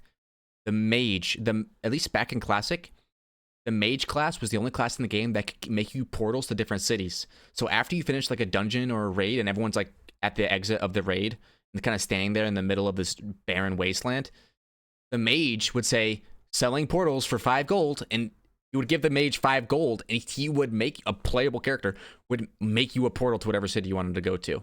This kind of reminds me of that. It's like, give us a portal, give us the mage ability from World of Warcraft. Bring Claptrap, come down on a rocket. Hey, Claptrap, get me to the city. I'll pay you 1 ordinite. Get me out of here. Right. A portal to different locations. We've seen this already, though, but when they added fast travel from anywhere in Borderlands 3. Literally, and you don't even need to go to a station. I'm going to go here right now. I'm in the middle of nowhere. Poof, gone. Which, again, was not a thing on launch. Added after because players were complaining. But do you like the idea of portals? I'm not really. Yeah, I'm kind of I'm about it. I don't know if I don't think it would be natural for Borderlands, honestly. All right, so skippable cutscenes. We did talk about this. I've been playing. I actually downloaded a Borderlands 3 cutscene skipper, a mod. Before I've gone into my files and deleted the voice lines, which automatically skips everything. Now I've got a mod that lets me press the button when I want it, or set it to automatic, so I can kind of like choose when and where to skip the cutscenes. I think that's a little bit nicer. It's the option to skip a cutscene if you've already seen it. If we've already seen it, give me the option. But we want a great story, but give me the able to cut it. First playthrough, nah, it doesn't make sense to me. But second playthrough, moving forward, yeah, sure. All right, so loot filter. This goes along with legendary, unique, only loot stash. We all need a loot filter. This whole thing of like going through the pages and then not being able to even see the little clip art of your gun in the bank because it hasn't loaded it in, like Wonderlands. Yes. So you have to guess what the items is based on the weapon card. Like you can't even see it. In those days, please just like be over. Speaking of days to be over, it goes back to the need. I'm gonna say it again. I want whoever's listening to this, talk to the right people. I do not want to drop a weapon to show you, Michael, my brother. Look at this, and it goes through the freaking floor. Oh, and it's gone forever. So much pain. It's into the void. Sword explosion. Whatever gun. Whenever you press drop item anywhere in Borderlands 3, hold 2, your breath. It's like, oh, no more. It's no more. You mentioned this in the last video. Never be a thing. I downloaded a mod in Borderlands 2 that's called empty or out of bounds loot be gone. Okay. And I can press F2 or it's enter right now. I can change the hotkey and all the loot on the entire map will form a line in front of me. Okay. So it's like it completely destroys immersion. But if I'm farming for a Skull Masher from Mothman at the end of Wildlife Exploitation Preserve, and the Skull Masher flies into a part of the arena that I can't get to, just let me hit a button. The Lost Loot Machine's a good step. But how about we just You don't want a lost loot machine anymore. Why do we have to have a lost loot machine? Why is it that the cut purse artifact from Borderlands 3, the cut purse, the one that gives you back ammo when you melee, or it's like the launch pad, I'm sorry. If you can get the cut purse launch pad, the launch pad artifact only drops from Red Rain in the Malawan Slaughter. But the artifact falls off the cliff almost every run, and you have to get through 5 rounds to get there. Yeah. I remember thinking, oh, I'm going to get myself a cut purse launch pad for my flak because, well, I need a cut purse launch pad. It shouldn't be that hard to get. Think again, brother. You're never getting a cut purse launch pad unless you get super lucky from roll traps. I know. Just because it falls off the edge. I know they're listening because Randy made it a point. He has a whole staff to listen to everything people are saying about his product. Do not let things fall through the floor. And the lost machine is not a fix because the lost loot machine can only hold so many items. And if we're at endgame, going through a 5-round slaughter, there's so many legendaries scattered. I only want that one. But when it falls off the planet, it falls down, and I'm like, okay, well, I'll go to the lost loot machine. It'll be there. And I press the button, and it's all the legendaries left on the floor and not the artifact because it has a lower item score. I think that's how it works. Yeah. Yes. It has a lower item score. So it doesn't come. And I'm like, all these trash world drops, like all these like terrible roll wold blockers and like low tier Rowan's calls is all here, but the extremely rare cut purse launchpad artifact sought after doesn't make it. You'll put the legendaries on the ground, the ones you don't want. Maybe double press a random button you would never press ever to instant sell. Just to clear up the floor, boom boom sell, boom boom sell. I like double press for instant sell better than I like the system they added in Borderlands 3 a couple months ago, which is you set a certain rarity. Yeah. I like that worse than I think double press button is better. Okay. More control. The next one is Bestiary that tracks kills and deaths from enemy types. We talked about this ad nauseum. We like the idea of a Bestiary, right? Yes. 100%. We called it the border decks. But yeah. The border decks, yes. A Bestiary doesn't include humans. It's beasts. So border decks. Yeah, I think that'll definitely be something hopefully they add into the game. More stats for each playthrough. This is something that you've talked about. Most used guns, most used manufacturer, kills, deaths. Right there, I have your wants. I have a couple things listed. One says gun stats and player stats. Just I like to keep track of what's going on, what I'm favoring, what I'm not favoring. What like if I'm getting I'm getting a little bored of this playstyle. I'm gonna go in the stats. What have I haven't done? I have no stats for pistols. I have no stats for grenades. I'm gonna go venture that. Maybe I'm missing something. I have like with the flipper, I have like 20,000 kills, but my next closest gun would be like a Hellwalker with like 200. Maybe I should stop using the flipper, or maybe I should continue using the flipper. Exactly. Yep, 100%. All right, so we've talked about that. We want to see more stats. Like one of the coolest things about when when Call of Duty Black Ops 1 came out. Okay, this was a long time ago. In fact, before Borderlands 3 came out, there was a most used gun stat in that game. Like favorite gun. Imagine just adding favorite gun to Borderlands 3. Like something that tracks how much time you have it in your hands, how many kills you've gotten. Yes. Okay. Thank you. And that kind of ties into my manufacturer loyalty whole lore. We can go back and watch that. I wanted to talk to you about something real quick. Manufacturer. This is something that a YouTube video came out. Moe's has an ability called Match Set that the more it's in a purple tree that came out with a designer's cut, so it was after the launch of the game.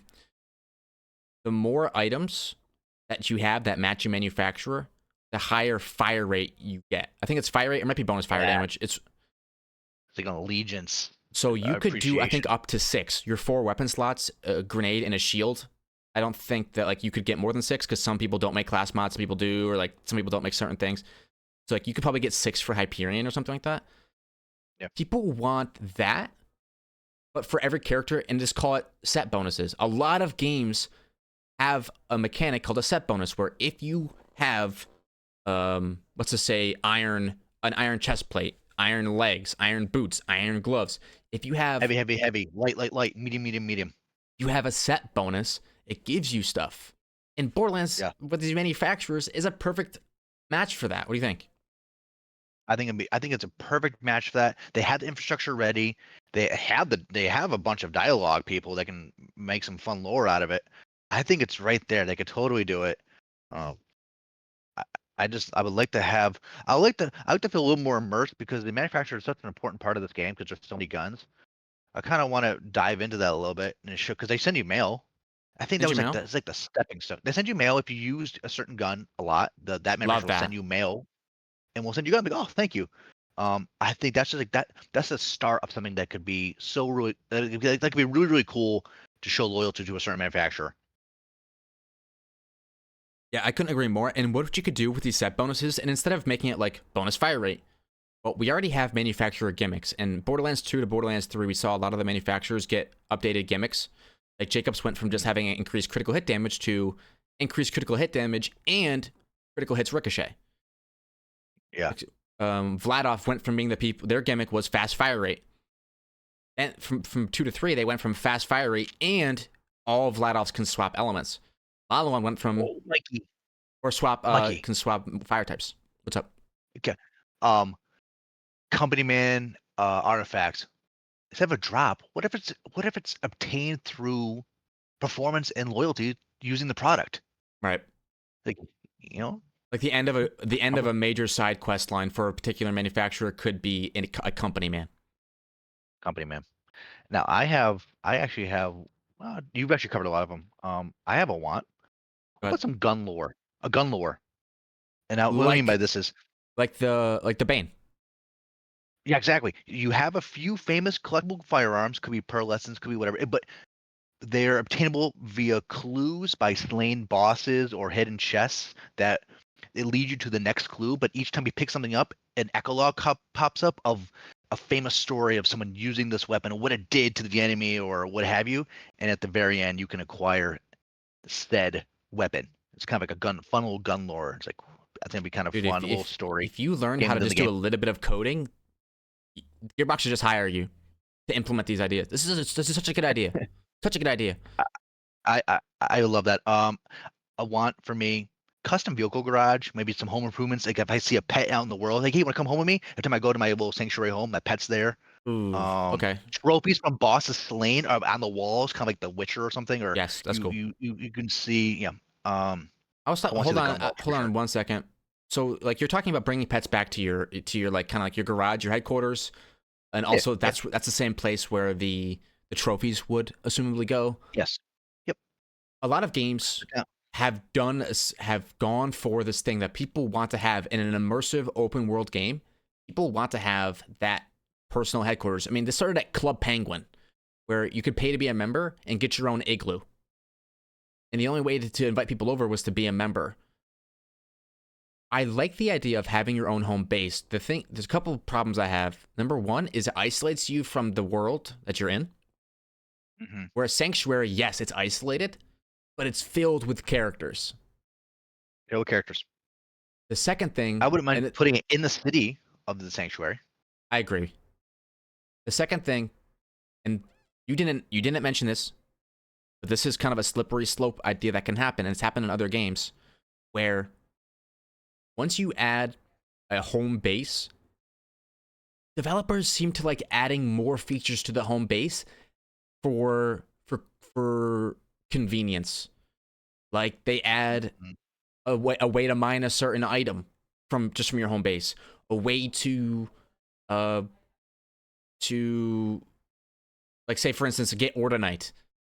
Like you can get Ordinite if you do something at your home base. You can farm XP at your home base. I don't want any of that. Okay. Like if you're gonna make a home base, make it aesthetic. Maybe put Mhm. our bank in there. I don't know, but don't put anything in there. Like in your Put the little bank and put the room, gun range. a gun range could be cool. Just not something that stops me from going out into the world to collect stuff. You Yeah. collect stuff out in the world, not in your home base. As long as they stay away from that, like it's definitely a trap that I've seen developers go into. We saw this in Lost Ark. We've seen this in RuneScape. We've seen this in World of Warcraft. Let's not have players do too much in a cool home base that you work on, you create, and you design. Kind of like Borderlands 3, your room, how you could design it. It's like more. I'm thinking you're saying the same kind of idea, but more options.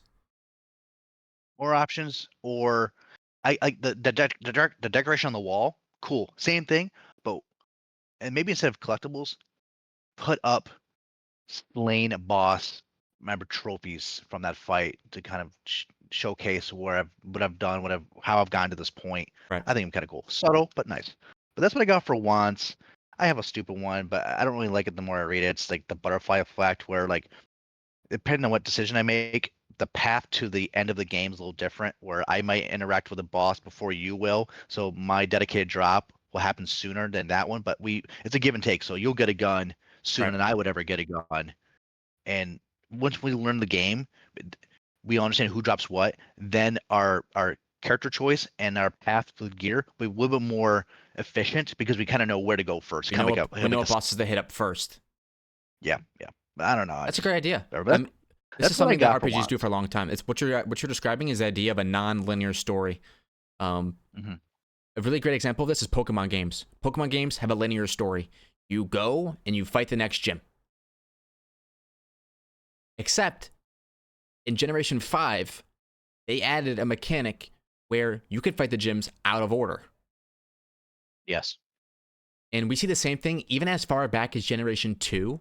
When you beat Johto and you beat Lance, spoilers for Generation 2 Pokemon, Silver, Gold, and Crystal. When you beat Lance, the Dragon Tamer, and you unlock the ability to go back to Generation 1's world, Kanto, you can fight the Kanto gyms out of order. In fact, even in Pokemon Generation 1, you could fight them a little bit out of order. Like you could do Lavender before Fuchsia or something like that. I think that's a great idea for Borderlands. Like, because if I know that, Knuckle Dragger will give me a gun that scales with grenade damage and acts as the grenade character, I'm going to go to Knuckle Dragger.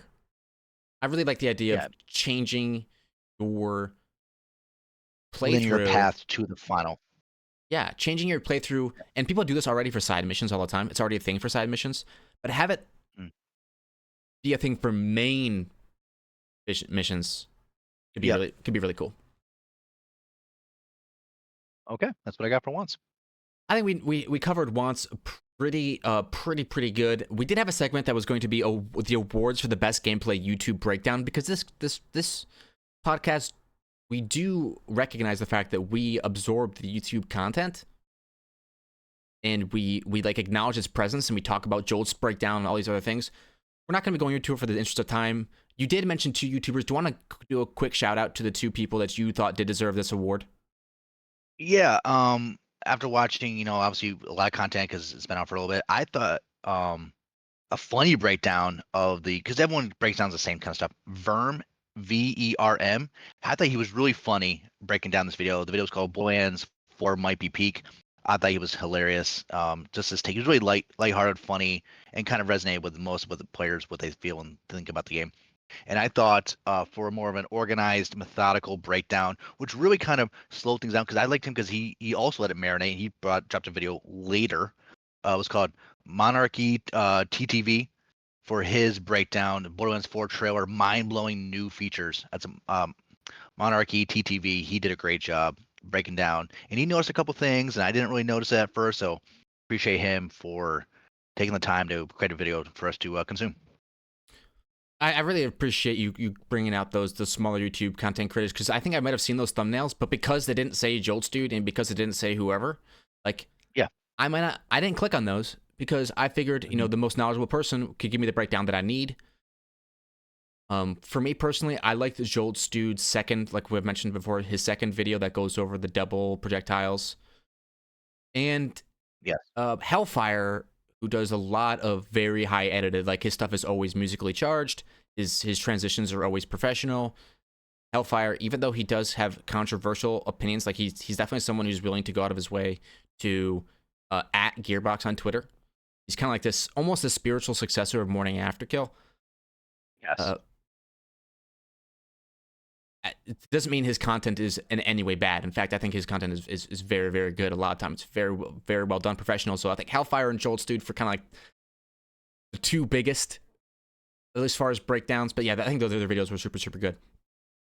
Okay, so topic number 4, the final topic. This has become a tradition for the Border Bros podcast.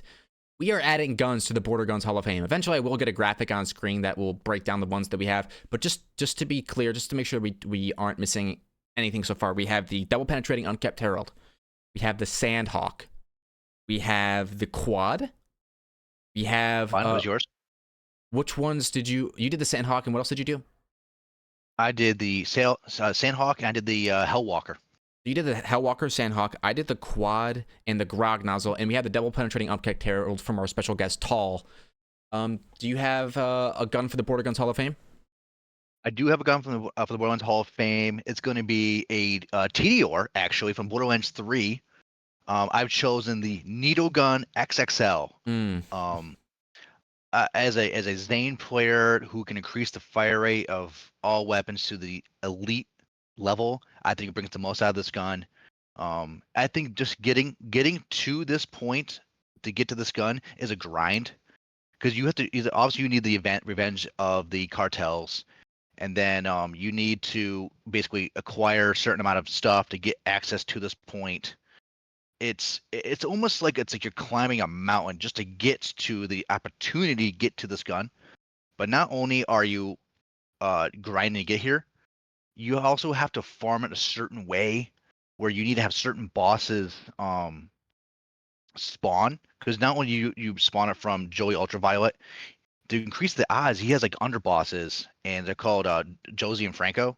right, yeah, the and underboss strategy. there's no guarantee when you jump into this cartel area that you're going to get all three. You're guaranteed at least one. Right. So once you get the third, you're like, holy cow, this is like, I've hit the jackpot. So now you don't leave, right? Mm-hmm. You stay right here. So once you leave, you lost your ability. So it's like you grind so hard to get to this point. You finally got here. You got the perfect roll, and now the grind starts to get the drop, right? And so I feel like it's really satisfying once you've made it to the peak of the mountain of farm. And then now it's another challenge just to get to the drop. It's a tough fight too. I really like it because what it does is it fires slow homing needles that apply a debuff that stacks up to 10 times. That slow homing debuff isn't really slow in the hands of Zane because you projectile speed and fire rate. The needle gun reload explodes, deals 500% card damage. It During the change log, it was a patch for 200% weapon damage increase. It did get a little Nice. bit of a nerf, but it was really cool.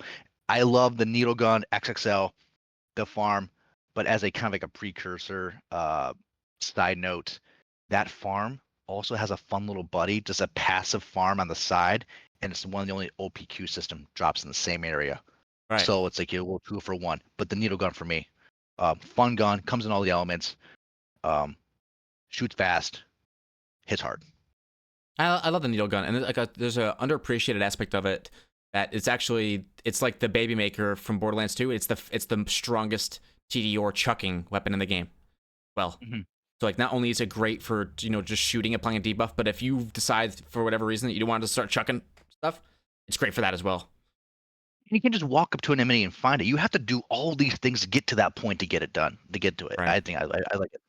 It definitely feels like when you get it, especially when you get like a god roll version of it, it's like yes, I did all this extra work, and now I can actually get the gun. It's not just like giving Moxie $10,000 to get yourself like a crit at the bar. True. What about you? What do you got? Okay, so my gun is gonna it's gonna come from Borderlands 2. Okay. And the gun I have chosen is the Conference Call, manufactured by Hyperion. And the reason I chose the Conference Call is because on Borderlands 2 launch, the B Shield, when the game came out, it did not divide the amp shield by the amount of pellets of the weapon. So every Conference Call pellet and it's still the number 1 pellet weapon in the game. It has the most pellets, especially if you get a vertical foregrip, because not only does the pellet shoot out, but they also ricochet. So the B Shield on launch was insane with the Conference Call. Every pellet gave full amp damage. It just rinsed everything. And even nowadays, when you think about high fire rate shotguns, the Butcher does come to mind, but the Conference Call is still like the creme de la creme. In fact, even to this day, the raid boss fight that has the best loot in Borderlands 2 is the Hatterax. Atarax.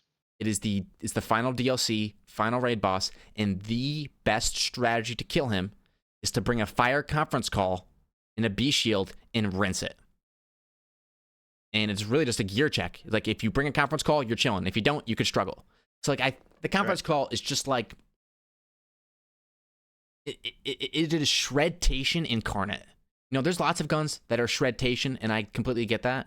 You could say the same thing about, you know, the interfacer from the same game. But there's something special about the conference call. How it's just like a regular Hyperion shotgun that also splits its projectiles, and that alone is enough to turn it into like a super weapon. It doesn't have to be that much different than a regular gun to get the super elevated status, if you know what I'm saying. Absolutely. And this conference call, and I've as a casual player for myself, even without much done to it, build diversity around it, it carries its own weight. Now imagine you knowing what you're doing and putting the pieces around it. It is a enforcing piece of gear. And it's still widely used across the board to this day, and it drops from the Warrior, which is pretty cool. Like, you know, it's like the Warrior has a lot of drops, and in fact, kind of spoilers, I will be doing another Warrior drop for the Border Guns Hall of Fame, but I think having it as a Warrior drop is really cool. Any item, kind of like the Kings and Queens calls are farmed from Tyrene in Borderlands 3 out to kind of like the final story boss, and it gives you these really good weapons. Yes. I've really enjoyed that. It's because you were talking about how it's a grind to get there. I mean, it's a grind to get to Warrior.